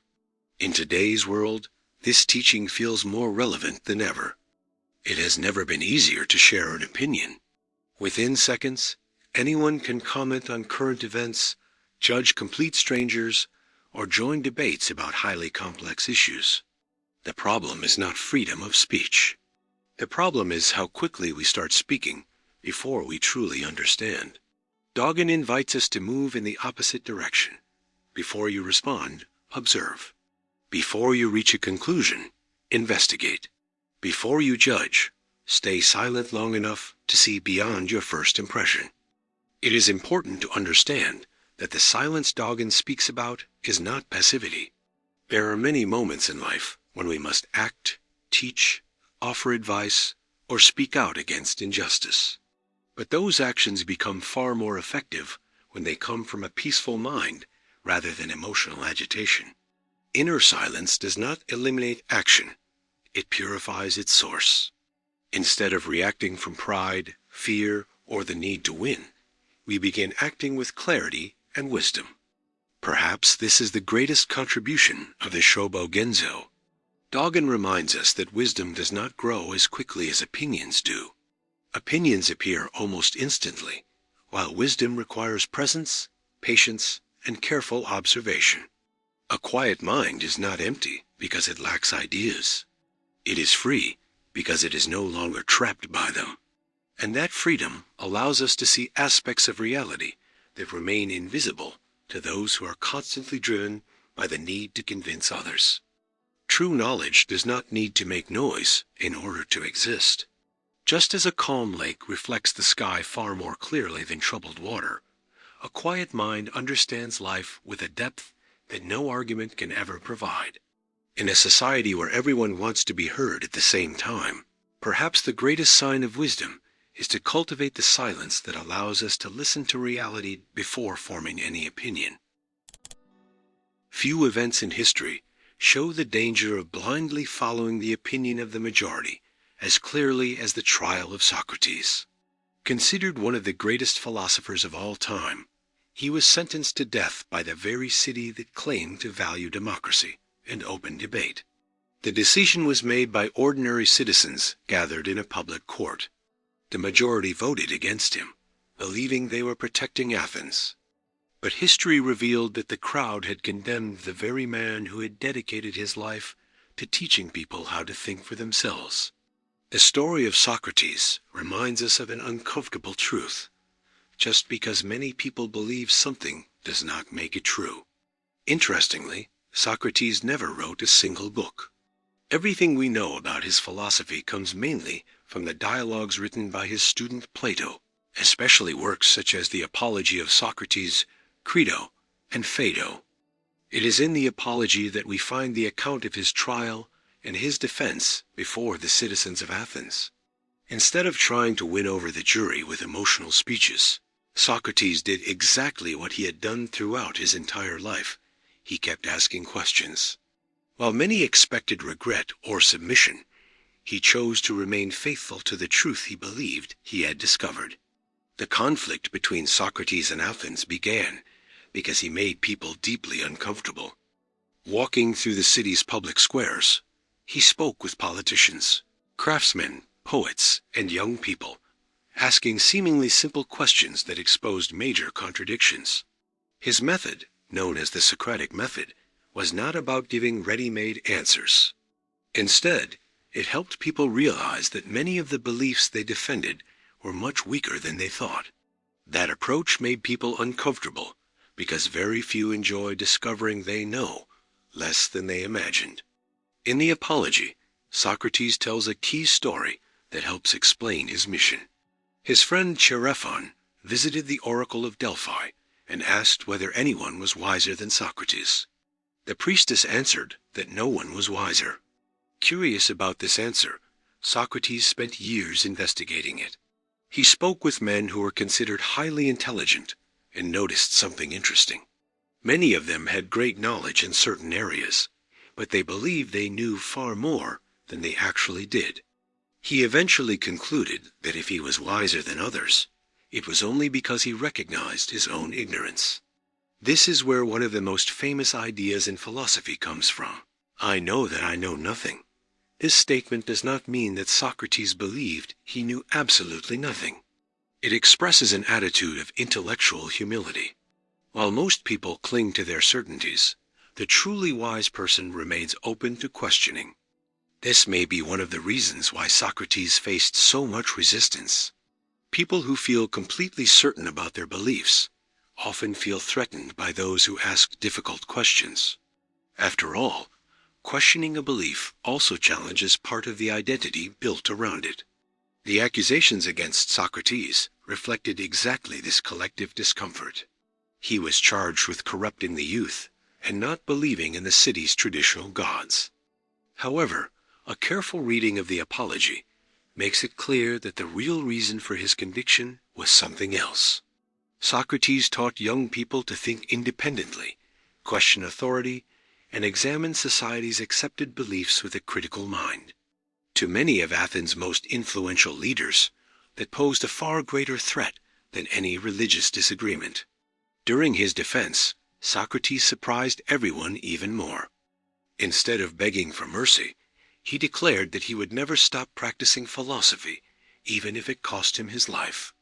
At one point, he famously says, "The unexamined life is not worth living." This is perhaps one of the most important statements in all of Western philosophy. For Socrates, living meant much more than simply breathing, working, or collecting wealth. It meant constantly examining who we are, why we think the way we do, and whether our actions truly match what we believe is right. Most of the jurors, however, were not interested in that kind of reflection. They wanted to preserve the city's stability. Very often, crowds would rather silence those who asked difficult questions than face the answers those questions might reveal.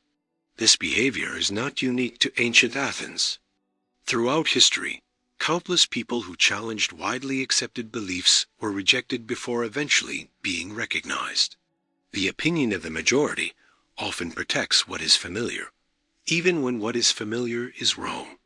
After being found guilty, Socrates was given the opportunity to suggest an alternative punishment. Instead of showing remorse, he ironically claimed that he deserved to be supported by the state because he had dedicated his life to benefiting the city.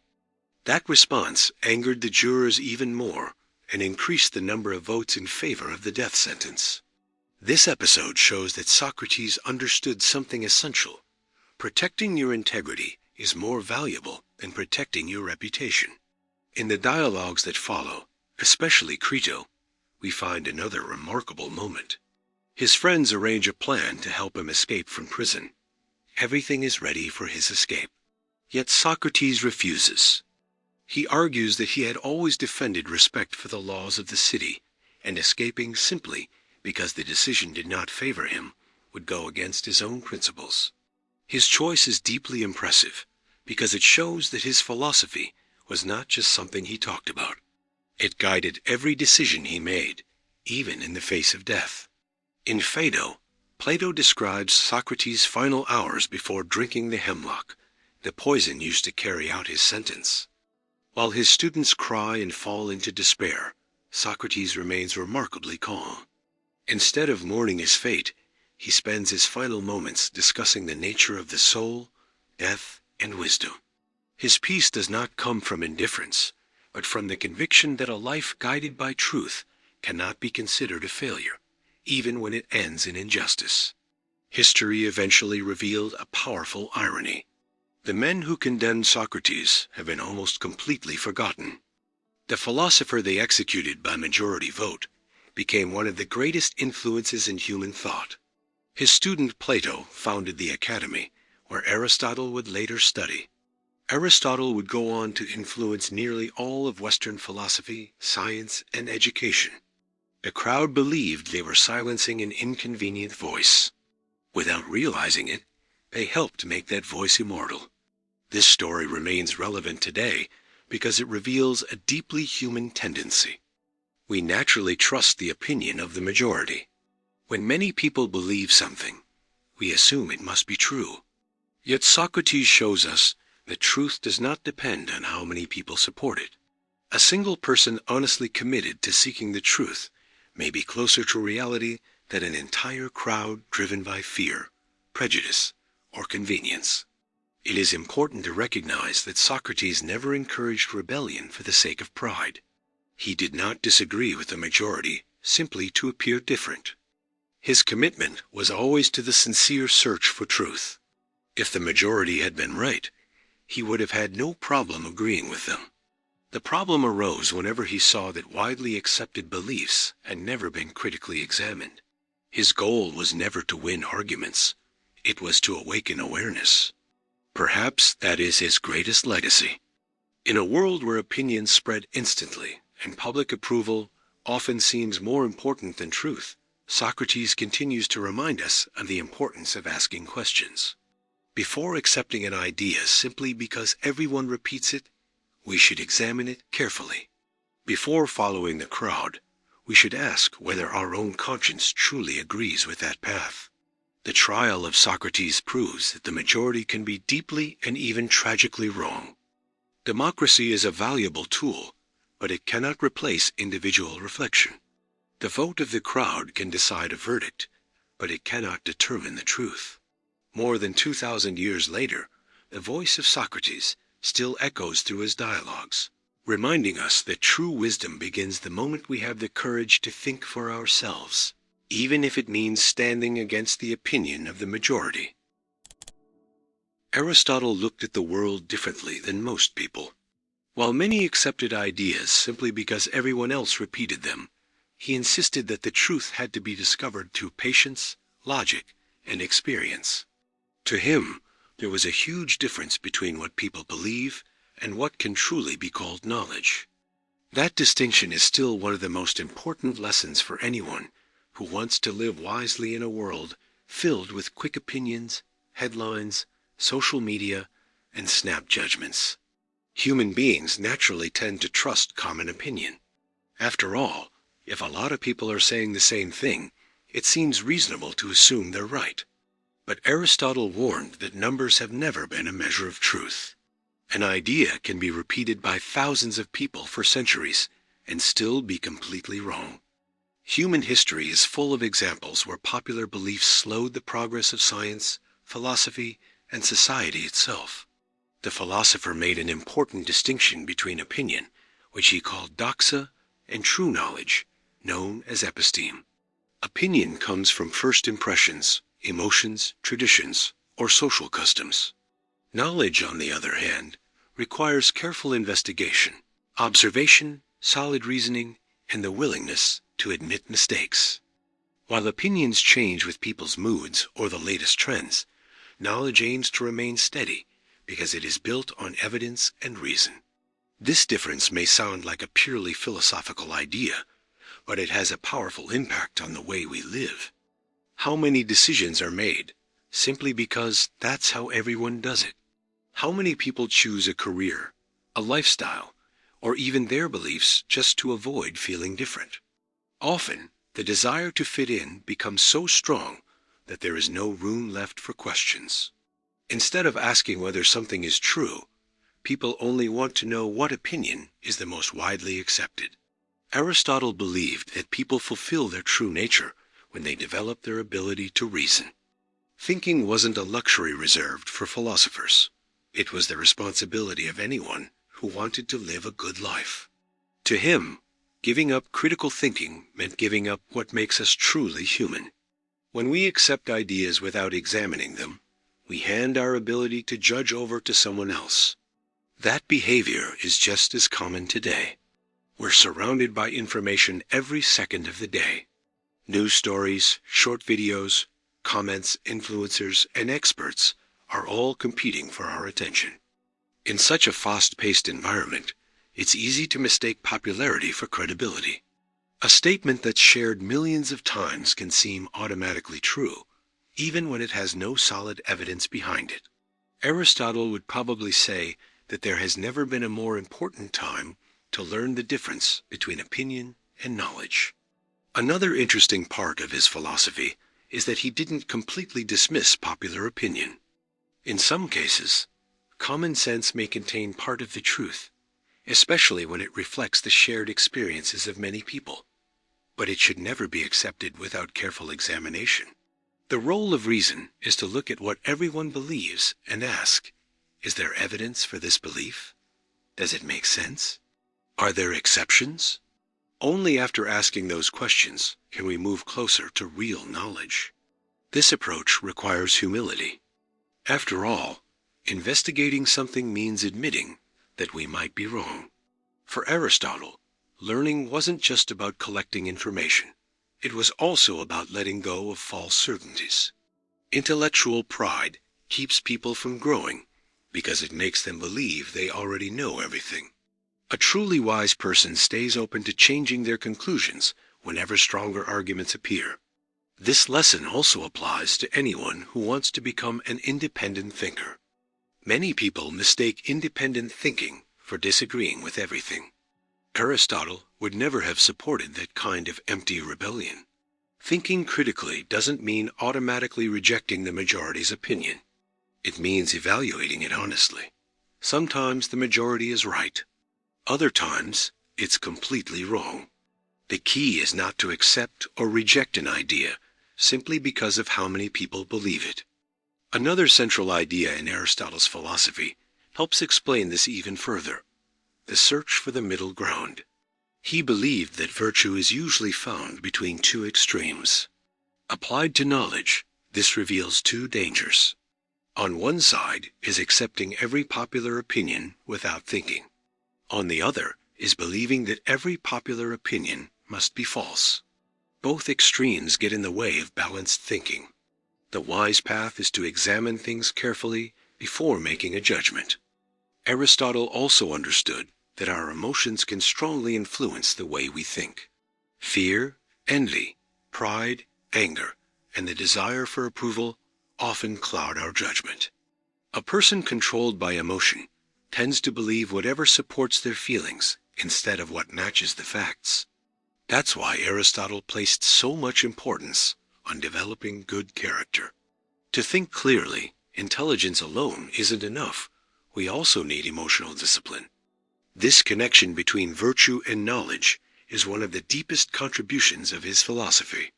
The search for truth depends not only on logical thinking, but also on moral qualities like honesty, patience, courage, and humility. Without those virtues, intelligence can easily be used to defend prejudice or justify personal interests. Throughout history, many important discoveries faced strong resistance simply because they challenged popular beliefs. Scientists, philosophers, and great thinkers often had to stand against widely accepted ideas before their work was finally recognized. This pattern confirms Aristotle's observation that truth does not depend on the approval of the crowd. It remains true even when almost no one accepts it. In everyday life, this way of thinking can completely change how we make decisions. Before sharing information, it's worth asking whether it has actually been verified. Before adopting a belief, it's wise to look into where it came from. Before following the latest trend, it's important to understand the reasons behind it. These simple habits strengthen independent thinking and reduce the influence of mass manipulation. Aristotle never promised that this would be easy. Thinking takes effort. Asking questions takes courage. Investigating the truth takes time. It's much more comfortable to simply repeat what everyone else is already saying. But that comfort comes at a high price, losing the ability to understand reality for yourself. Perhaps this is his greatest lesson for the modern world. True knowledge never comes from rushing or mindless repetition. It appears when someone chooses to observe carefully, ask difficult questions, and accept that the truth may be very different from what most people believe. Common opinion can be a starting point, but it should never be the final destination. Aristotle reminds us that wisdom doesn't belong to the person who speaks the loudest, has the most followers, or receives the most applause. It belongs to the person who develops the habit of investigating before judging, understanding before reaching conclusions, and seeking the truth above the approval of the crowd. That may be one of the rarest and most valuable skills anyone can develop, no matter the time or place. Seneca believed that one of the greatest dangers in human life wasn't poverty, illness, or bad luck. The real danger was allowing the crowd to decide how we should think, act, and live. In his famous letters to Lucilius, the Stoic philosopher gives a warning that is just as relevant today as it was centuries ago. The more we follow the majority without thinking for ourselves, the farther we drift from who we really are. The crowd may seem to offer safety, but it often leads us down the very paths that create anxiety, frustration, and a life without purpose. According to Seneca, human beings naturally tend to imitate the people around them. That instinct can be helpful in some situations, but it becomes dangerous when we stop using our own judgment. Instead of asking whether something is right, we only ask whether it's popular. Instead of choosing what strengthens our character, we choose what helps us fit in. Little by little, we stop living according to our own values and begin living according to other people's expectations. One of the best-known passages in letters to Lucilius says that we should be careful around crowds because their habits eventually rub off on us. Seneca wasn't saying that everyone is bad or that we should isolate ourselves from the world. His concern was something different. He understood that group behavior has tremendous influence. When we're surrounded by people driven by greed, vanity, or the endless pursuit of pleasure, there's a good chance we'll start acting the same way without even realizing it. This happens quietly. No one wakes up one day deciding to abandon their principles. The change happens little by little through small compromises. First, we accept a certain behavior because everyone else does it. Then we repeat it to avoid criticism. Before long, we start justifying choices we once believed were wrong. Eventually, we realize we're no longer living according to our own conscience, but according to the will of the majority. Seneca noticed that the crowd often places great value on things that have very little real value. Wealth, fame, status, and recognition usually become the center of people's lives. Yet according to Stoic philosophy, none of those things are completely under our control. We can work hard and still never become wealthy. We can do the right thing and still be criticized. We can act with integrity and still lose our social status. Building happiness on external circumstances means putting our peace of mind in the hands of chance. That's why Seneca insisted that the only truly secure good is virtue. Character is the only thing that always remains under our control. Honesty, courage, discipline, justice, and wisdom don't depend on anyone's approval. A person can lose money, social standing, and recognition, but still remain rich if they preserve those qualities. At the same time, someone can earn the admiration of the entire world and still live an empty life if they've abandoned their principles. This idea stands in sharp contrast to today's society.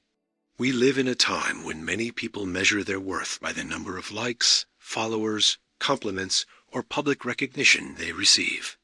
There's enormous pressure to appear successful, happy, and perfect all the time. In that environment, it's easy to forget the most important question of all. Am I living according to what I believe is right, or am I just trying to impress other people? Seneca would probably say that constantly seeking approval turns a person into a slave. Anyone who depends on applause will never be truly free. All it takes is one criticism to destroy their confidence. All it takes is losing popularity to make them feel as though they've lost their identity. Stoicism teaches the exact opposite. True freedom begins when our peace of mind no longer depends on what other people think. That doesn't mean completely ignoring others or acting arrogantly. Seneca never promoted selfishness. On the contrary, he deeply valued friendship, community, and cooperation. The difference lies in how decisions are made. A wise person listens to advice, considers different points of view, but never hands their judgment over to the crowd. Their conscience remains the final authority. Another important lesson found in letters to Lucilius is the careful choice of companions. Seneca believed we gradually become like the people we spend the most time with. If we're surrounded by people who encourage bad habits, laziness, dishonesty, or shallowness, our own minds will be shaped by those influences. On the other hand, when we spend time with people who are virtuous, disciplined, and wise, we naturally grow into better versions of ourselves. That idea is just as relevant today. We often think we're completely independent from outside influences. But our habits, the way we speak, our priorities, and even our dreams often reflect the environment we live in. That's why choosing the people who have a place in our lives isn't a small detail. It's a decision that shapes our character over time. Seneca also warned about another danger of following the crowd: constant busyness. Most people spend their lives chasing goals that never seem to be enough. As soon as they achieve one goal, they immediately create another. The result is a lifetime of dissatisfaction. Seneca emphasized the importance of slowing down and reflecting. Before following any path, we should ask whether it truly leads to happiness, or whether we're simply going wherever everyone else is going. The ability to pause and step out of that automatic cycle may be one of the greatest signs of wisdom. While everyone else is running in the same direction, very few people have the courage to stop and ask why. That simple question can prevent years of poor decisions. Another defining feature of Seneca's philosophy is his appreciation for simplicity. He observed that the more unnecessary desires we collect, the more dependent we become on outside circumstances. The crowd often believes that happiness comes from always having more. The Stoic says exactly the opposite. Happiness comes from needing less. A person who learns to control their desires becomes almost impossible to defeat because they no longer depend on the promises society keeps making. This inner independence requires daily practice. It's not enough to understand these ideas intellectually. They have to be lived. That means learning to accept criticism without losing your peace of mind, resisting social pressure when necessary, and staying true to your values even when it's uncomfortable. Stoic philosophy never promised an easy life. It offers the strength to face life's challenges without sacrificing your integrity. Seneca understood that following this path can sometimes be lonely.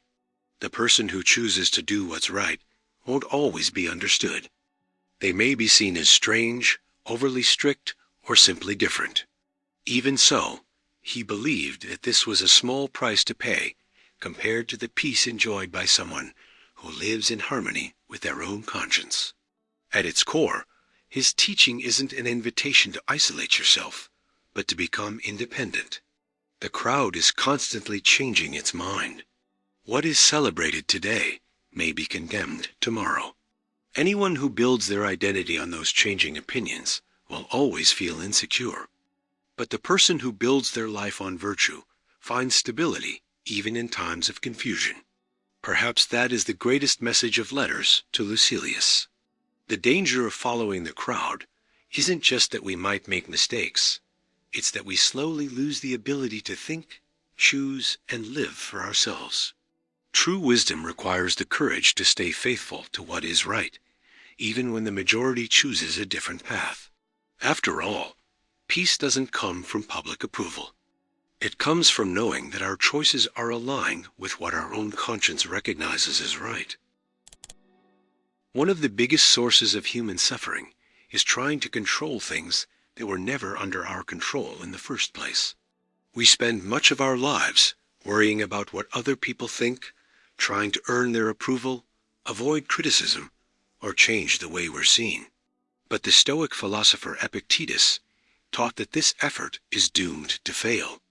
In his teachings, he says that freedom begins when we understand one simple truth. You can't control what other people think. And the sooner you accept that, the more peace you'll find. Epictetus was born a slave and spent part of his life under the control of others. That experience made his philosophy deeply practical. Few people understood as well as he did the difference between what depends on us and what belongs to external circumstances.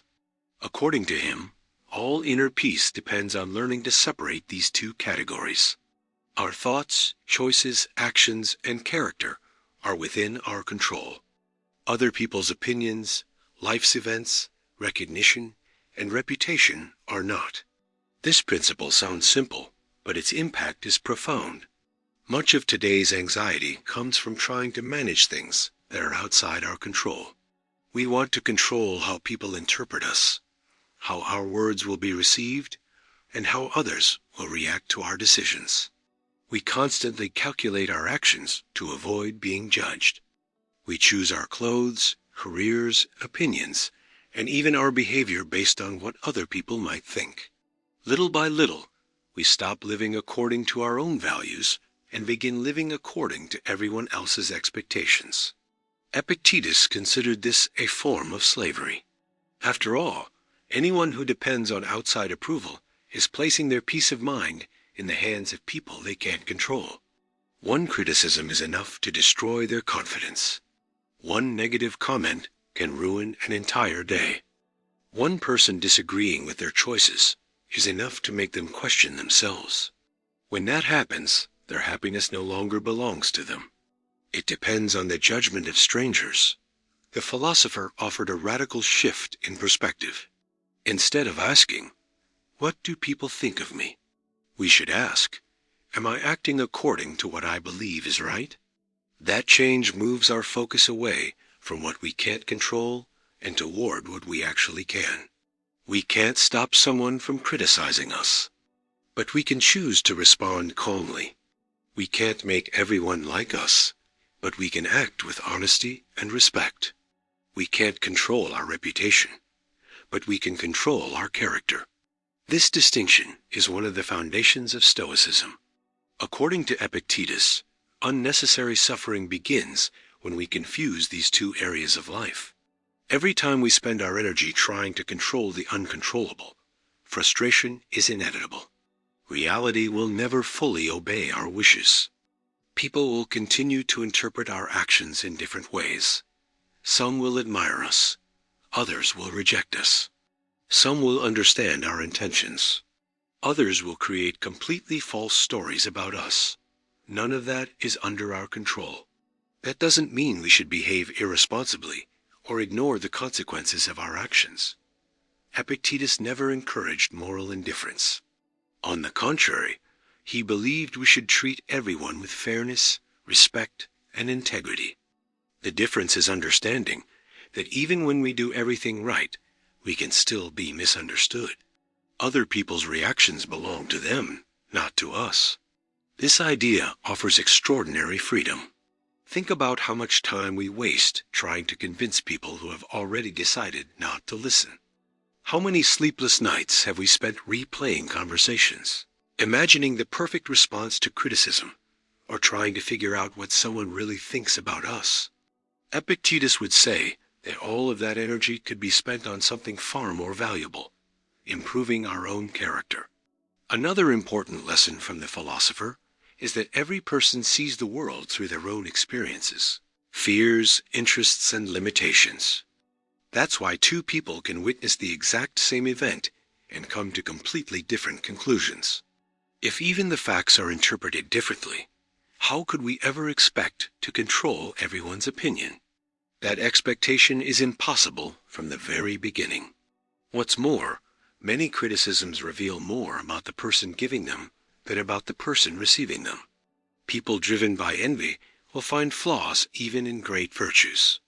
People controlled by pride may mistake humility for weakness. Insecure people may feel threatened by someone else's confidence. Trying to manage all those different perceptions would be an endless task. Epictetus also emphasized the importance of mental discipline. When someone criticizes us, our first reaction is usually emotional. We feel anger, embarrassment, or sadness before we even ask whether the criticism is true. The Stoic approach is to interrupt that automatic reaction. Instead of responding immediately, we should ask ourselves, does this opinion change who I really am? Does it change my values? Does it change my character? If the answer is no, then why allow it to destroy my peace of mind? That doesn't mean rejecting every criticism. Some observations can be incredibly valuable. If someone points out a real mistake, we should be grateful for the opportunity to improve. The problem isn't criticism itself. The problem is becoming emotionally dependent on other people's judgment. A mature person can listen to different opinions without losing their inner stability. This mindset requires constant practice. Our brains are naturally wired to seek social acceptance. For thousands of years, belonging to a group increased our chances of survival. We still carry that instinct today. But Epictetus taught that reason should guide those instincts. Not every rejection is a real threat. In many cases, it simply means we've chosen to stay true to our principles. The philosopher often reminded his students that each of us plays a role in life, much like an actor in a play. We don't choose every circumstance, but we do choose how we perform our role. Some people will receive praise. Others will face criticism. Some will be admired. Others will go unnoticed. What matters isn't the audience's reaction. It's the quality of the performance. Doing the best we can with the circumstances we've been given will always matter more than trying to control the applause. This way of thinking completely changes our relationship with success. Instead of measuring our worth by other people's approval, we begin measuring it by the consistency between our actions and our principles. Satisfaction no longer depends on the world's response. It comes from the quiet confidence of knowing we've done what is right. In everyday life, this lesson applies to almost every area. At work, it keeps unfair criticism from destroying our motivation. In relationships, it prevents us from trying to please everyone all the time. On social media, it reduces the constant need for validation through likes and comments. And when making important decisions, it gives us the courage to choose what truly makes sense, even when not everyone agrees. Epictetus understood that a life guided by other people's opinions could never be a free life. Anyone who spends their time trying to control what others think will always be trapped by impossible expectations. But the person who focuses only on what is truly within their control develops a kind of inner stability that no criticism can destroy.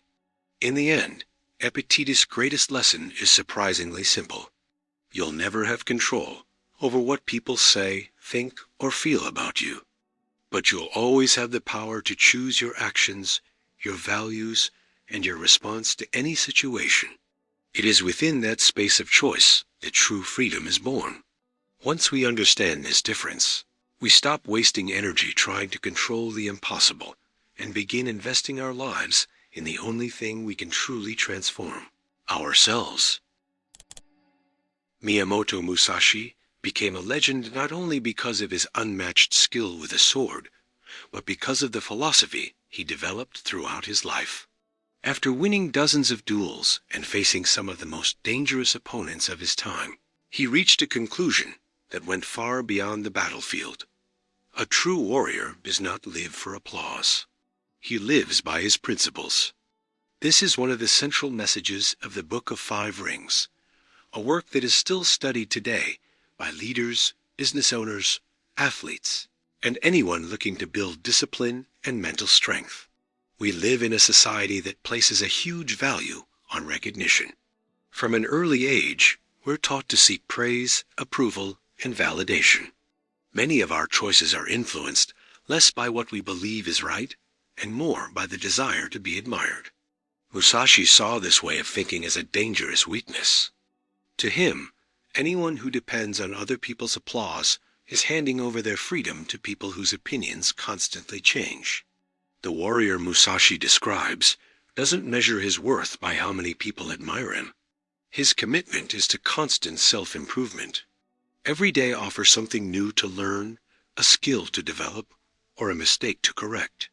This pursuit doesn't depend on having an audience. In fact, most real growth happens when no one is watching. This idea may sound simple, but it carries incredible depth. Imagine two people practicing the exact same skill. One only trains when someone is watching or when they know they'll get recognition. The other keeps practicing alone, without applause or immediate rewards. Over the years, the difference between them becomes enormous. Talent may open doors, but quiet discipline is what builds excellence. Musashi understood this through his own life. Instead of chasing fame, he devoted himself to mastering his craft. He studied strategy, observed nature, analyzed his opponents, and most importantly, studied himself. Every victory became a chance to learn, not a reason to become arrogant. Every defeat revealed something that needed improvement.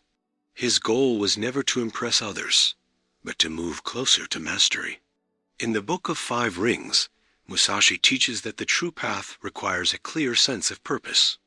Anyone who changes direction based on praise or criticism is unlikely to achieve excellence. A warrior must stay firm, even when misunderstood. Many times, making the right choice means walking alone.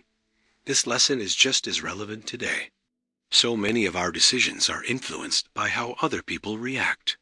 Social media has made this even stronger by turning approval into visible numbers. Likes, comments, and shares have become signs of value for many people. The problem is that what gets the most attention isn't always what has the most value. Often, the deepest content goes unnoticed, while the most superficial becomes incredibly popular. Musashi would probably say that a warrior cannot allow that kind of reward to determine their direction. If your motivation depends on outside approval, it disappears the moment criticism or lack of recognition shows up. But when your motivation comes from your own principles, it stays strong no matter what happens around you. Another important lesson in his philosophy is the value of consistency. A warrior doesn't wait until they feel motivated to take action. They build habits that keep working even on difficult days. While many people only work when they feel inspired, Musashi believed that discipline should replace motivation. After all, emotions change every day. Principles remain. This explains why so many people give up on their goals before reaching them. They start a project full of excitement, but quit when results take too long or when encouragement disappears. Musashi taught the exact opposite. Keep moving forward even when no one notices your effort. Keep practicing even when progress feels slow. Excellence rarely brings immediate results. Another powerful idea in the Book of 5 Rings is the importance of observation. Before taking action, a warrior learns to see reality as it truly is, not as they wish it were. That requires calmness, focus, and emotional control. People who act only to impress others often make impulsive decisions. Those guided by principles stay clear-headed even under pressure. Musashi also warned about the danger of ego. Too much confidence blinds a warrior to their own limitations. The moment someone believes they already know everything, they stop learning. That's why, even after becoming one of Japan's greatest swordsmen, Musashi never stopped improving himself. He believed there was always room to grow. This humility has tremendous value beyond the battlefield. In any career, relationship, or personal project, the desire to appear competent can prevent real learning. Many people hide their mistakes to protect their image. A warrior does the opposite. They admit their weaknesses because they know that's the only way to fix them. Another core principle in Musashi's work is adaptability. He taught that every situation requires a different response. There isn't one strategy that works in every circumstance. But flexibility doesn't mean abandoning your values. Methods can change. Principles stay the same. A warrior adjusts their actions without compromising their integrity. This distinction matters because many people confuse being strong with being stubborn.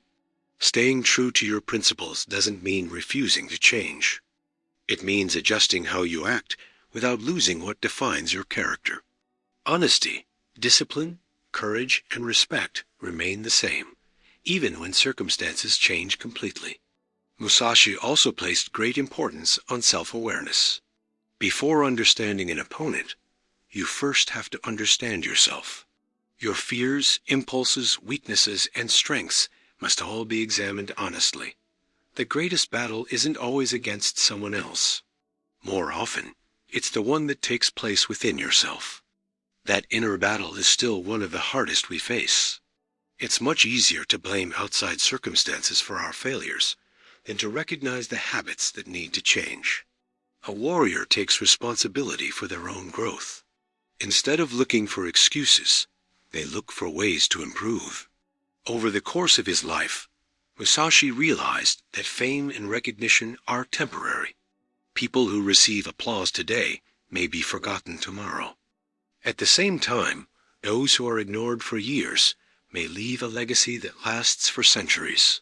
Building your life on something as unstable as public opinion means choosing a weak foundation.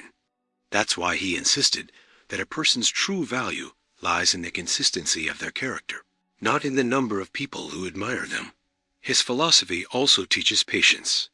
Growth doesn't happen overnight. Great results come from thousands of small, good choices repeated over time. Every ordinary practice session strengthens invisible skills. Every moment of quiet discipline prepares you for future victories. The greatest lesson from Miyamoto Musashi is that a true warrior doesn't fight to earn applause. They fight to stay true to the path they've chosen. Their commitment isn't to the approval of the crowd, but to the excellence built through discipline, humility, and perseverance. While many people spend their lives trying to impress others, the warrior focuses all their energy on mastering themselves. And perhaps that's the greatest victory any human being can ever achieve. Few thinkers have been as misunderstood as Niccolò Machiavelli. Over the centuries, his name has become almost synonymous with manipulation, ambition, and a lack of morals. But a careful reading of The Prince reveals someone who deeply understood human nature and the dynamics of power. Among his many insights is one lesson that remains incredibly relevant today. There's a huge difference between looking right and actually being right. Many people spend their entire lives trying to create a good image for others, while very few focus on developing real competence, strong character, and wisdom.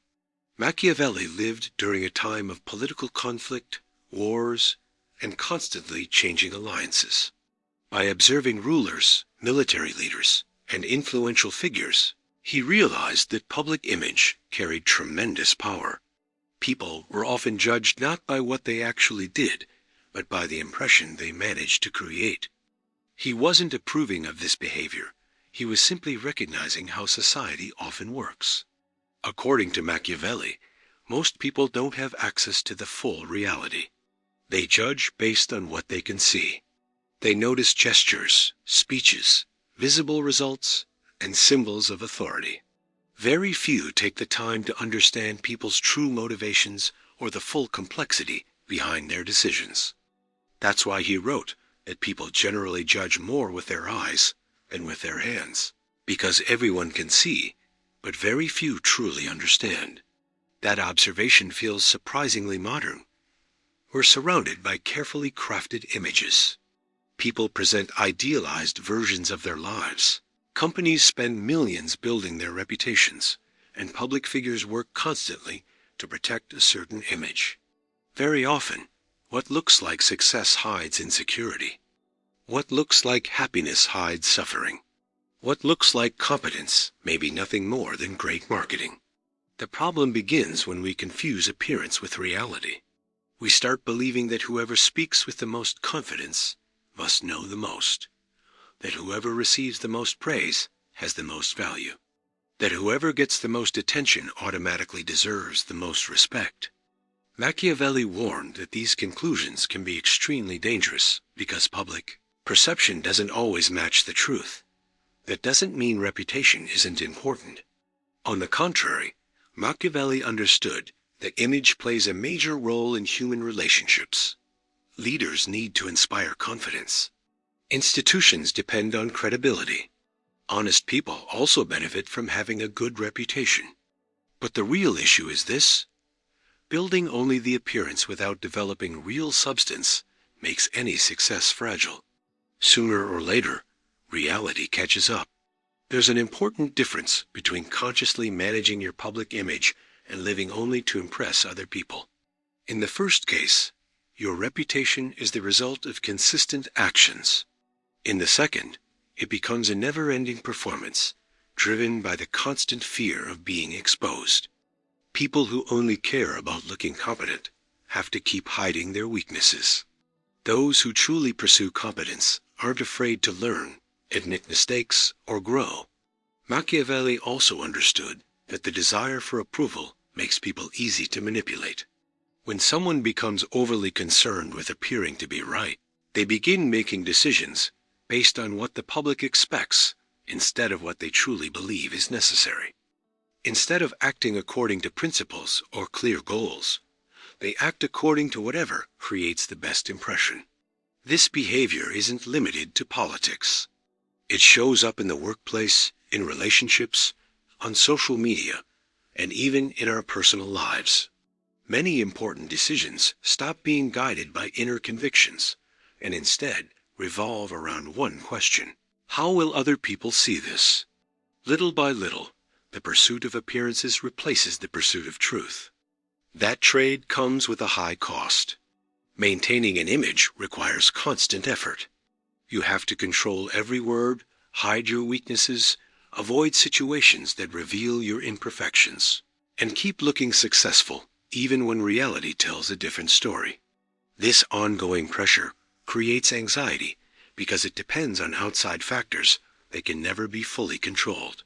But people who invest their energy in developing real qualities build a much stronger foundation. Genuine knowledge, competence, discipline, honesty, and courage don't disappear when public opinion changes. Reputation may rise and fall. Character remains. Machiavelli believed that real results matter more than good intentions. Many people give inspiring speeches, defend noble values, and present convincing arguments, but their actions tell a completely different story. A careful observer learns to look beyond words. Instead of asking what someone claims to be, they pay attention to what that person actually does. This lesson is especially important in an age flooded with information. It's never been easier to create a convincing story. At the same time, it's never been more important to develop critical thinking so we can separate words from reality. Wise people learn to examine the evidence before forming final judgments. Another important part of Machiavelli's thinking is that the truth doesn't always receive immediate recognition. Throughout history, many people who were right faced criticism, opposition, and isolation. At the same time, mistaken ideas gained widespread public support. This happens because public opinion is often shaped by emotions, personal interests, and temporary circumstances. That's why people who only seek approval risk abandoning their principles whenever public opinion changes direction. Today, an idea may be widely celebrated. Tomorrow, it may be harshly condemned. Anyone who lives according to these shifting opinions will never develop true inner stability. This doesn't mean we should completely ignore how others see us. Machiavelli understood that understanding human nature is part of practical wisdom. Knowing how to communicate ideas, earn trust, and maintain credibility are valuable skills. But those skills should serve the truth, not replace it. There's a profound difference between convincing people through reality and convincing them through illusion. In the first case, there's harmony between appearance and substance. In the second, a mask is created simply to produce a certain impression. That mask may work for a while, but it rarely survives the test of time. History itself provides countless examples of this difference. Leaders admired during one era were later remembered for the mistakes they tried to hide. Others who were misunderstood at first earned respect many years later because of the consistency of their actions. Time has a way of revealing what appearances can only hide for so long. Machiavelli also teaches, indirectly, the importance of personal responsibility. Instead of automatically accepting what we're shown, we should learn to investigate, observe behavior, and evaluate results. Mature people don't form opinions based only on speeches or appearances. They make the effort to understand reality more deeply. This mindset requires patience. It's much easier to trust a first impression than to carefully examine the facts. But important decisions can rarely be made based only on what seems obvious. True wisdom lies in resisting the urge to jump to conclusions. In everyday life, this lesson can completely change the way we live. Instead of spending all our energy trying to look intelligent, we can focus on actually learning. Instead of trying to appear strong, we can build real resilience. Instead of trying to look successful, we can develop the skills that create lasting success. When substance grows, appearance becomes a natural result. Machiavelli reminds us that there's a fundamental difference between gaining admiration and truly deserving it. The first can be achieved through appearances. The second depends on character, competence, and consistency. Appearances may fool people for a while. Reality, however, always finds a way to reveal itself. That's why the wisest choice isn't to spend your life trying to look right in the eyes of others, but to work every day to truly be right in the eyes of your own conscience and through your own actions. Of all the ideas Plato left behind, few have stood the test of time as powerfully as the allegory of the cave presented in the Republic. Even though it was written more than 2,000 years ago, this story still describes with remarkable accuracy the way many people see the world.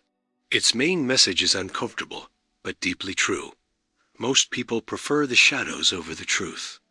Not because they're incapable of understanding reality, but because the truth almost always requires effort, courage, and a willingness to let go of old beliefs. Plato asks us to imagine a group of people who have been chained inside a cave since birth. They're forced to face a wall and can never turn around. Behind them is a fire, and between the fire and the prisoners, people walk by carrying different objects. The shadows of those objects are projected onto the cave wall. Since the prisoners have never seen anything else, they believe those shadows are all that exists. To them, there's no reality beyond what they can see. This image represents the human condition when we accept appearances without questioning them. The shadows symbolize opinions, popular beliefs, prejudices, illusions, and everything that seems true simply because it's always been in front of us. The cave represents a limited mind, trapped by its own habits and unable to imagine that there's something beyond what it already knows. Plato then describes the moment when one of the prisoners manages to break free. At first, the experience is extremely painful. His eyes, used to the darkness, struggle with the light of the fire. Then, after leaving the cave, the brightness of the sun is almost unbearable. For a while, he feels confused, uncomfortable, and even tempted to return to the place where everything seems simpler. Only little by little does he begin to see reality as it truly is. This part of the allegory reveals a fundamental lesson. Discovering the truth is rarely comfortable. Knowledge requires us to let go of illusions that once made us feel safe. Questioning long-held beliefs can bring fear, uncertainty, and even social rejection. Many people avoid this process because they prefer the comfort of easy answers over the challenge of seeking the truth.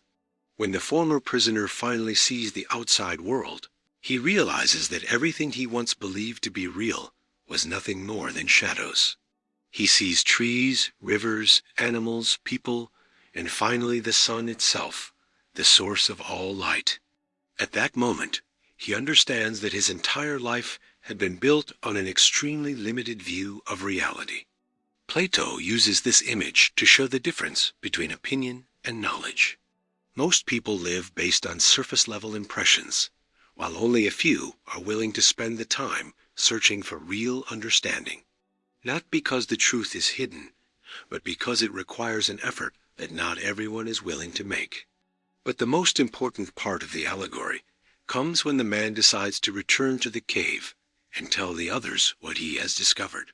His goal is to free his former companions. Instead of gratitude, however, he is met with resistance. The prisoners make fun of him, claim that leaving the cave ruined his eyesight, and refuse to consider abandoning the shadows. According to Plato, if they had the chance, they would probably kill anyone who tried to set them free. That reaction reveals one of the most difficult parts of human nature. Many people don't resist the truth because it's false. They resist it because it threatens the way they've built their lives. Admitting you've been wrong for years requires humility. It's much easier to attack someone with new ideas than to question your old beliefs. This pattern is still everywhere today. We're surrounded by information, opinions, and narratives competing for our attention every single day. Many of them work just like the shadows in the cave. They're simplified versions of reality, repeated so often that people accept them without questioning them. The more comfortable an idea feels, the more likely people are to accept it. On the other hand, ideas that challenge established beliefs are often rejected almost immediately. Social media has made this even more powerful. Algorithms tend to show us content that matches what we already believe, creating a kind of digital cave. Over time, we end up surrounded only by opinions that reinforce our own views. This strengthens the illusion that our perspective represents the whole truth, while different viewpoints begin to seem ridiculous or even threatening. Plato would probably say that it's never been more important to develop the habit of leaving the cave. That means seeking knowledge from different sources, questioning information, examining arguments, and staying willing to keep learning. The truth rarely reveals itself to those who never look beyond the same old shadows. Another important lesson from the allegory is that knowledge completely changes the person who gains it. Once the former prisoner has seen the outside world, he can never look at the shadows the same way again. His perspective has changed forever. That's because real learning isn't just about collecting information. It changes the way we see reality itself. That transformation also comes with responsibility. Anyone who discovers something important eventually faces the challenge of sharing that knowledge with others. But Plato shows that teaching doesn't always lead to acceptance. Many times, those who challenge popular beliefs face criticism, rejection, and misunderstanding. Even so, giving up the search for truth just to avoid conflict means choosing to remain inside the cave. There's another deep lesson in this story. Plato doesn't say the shadows are completely false. They do exist. The problem is believing they represent the whole of reality. In the same way, many popular opinions contain some truth, but they become dangerous when they're treated as complete explanations for complex issues. Wisdom requires looking beyond first impressions. This lesson also applies to our personal lives. Many times, we create our own inner caves made up of fears, insecurities, and limiting beliefs. We spend years believing we're not capable of changing, learning, or growing. Those ideas act like shadows, limiting what's possible for us. Breaking free from them requires facing the discomfort of change, just as the prisoner had to face the light of the sun. Plato teaches that true education isn't about filling people's minds with knowledge. It's about helping them turn their eyes in the right direction. The ability to understand has always been there. The problem is that many people never look beyond what they've been shown from the very beginning. This reflection is even more important in an age of fast-moving information. Today, opinions are formed in seconds. Judgments are made before the facts are even examined. The allegory of the cave invites us to slow down, observe carefully, and ask ourselves whether what we're seeing is truly reality or just its shadow. In the end, Plato reminds us that the greatest prison doesn't always have bars or visible chains. It can exist inside our own minds, built from habits, prejudices, and beliefs we've never questioned. Staying inside the cave is comfortable, but it limits our understanding of the world. Leaving it requires courage, patience, and a willingness to face the light of truth. And perhaps that's the hardest choice any human being can make. After all, the shadows offer easy answers, while the truth demands transformation. But only those who find the courage to leave the cave discover the vast reality that has always existed beyond it. Before we finish, I want to sincerely thank you for staying with me until the end. If you watched this video all the way through, it means you're looking for much more than quick answers. You're willing to reflect, question ideas, and see the world from a different perspective. And that's exactly the kind of person that makes this channel so special. I hope these reflections helped you realize that wisdom is not always found in the majority opinion. Throughout history, great philosophers, thinkers, and teachers have shown that following the crowd rarely leads to true freedom. Critical thinking, the courage to question, and the ability to stay true to your own principles are qualities that can truly change a life. Now I want to hear from you. Which of these ideas stood out to you the most? Do you think society encourages people to think for themselves, or just to follow what everyone else is doing? Share your thoughts in the comments. Your reflection might inspire others who are also watching this video.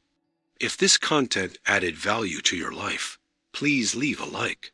It's a simple action, but it helps YouTube recommend this video to more people interested in philosophy, psychology, and personal development. Also, don't forget to share this video with friends and family.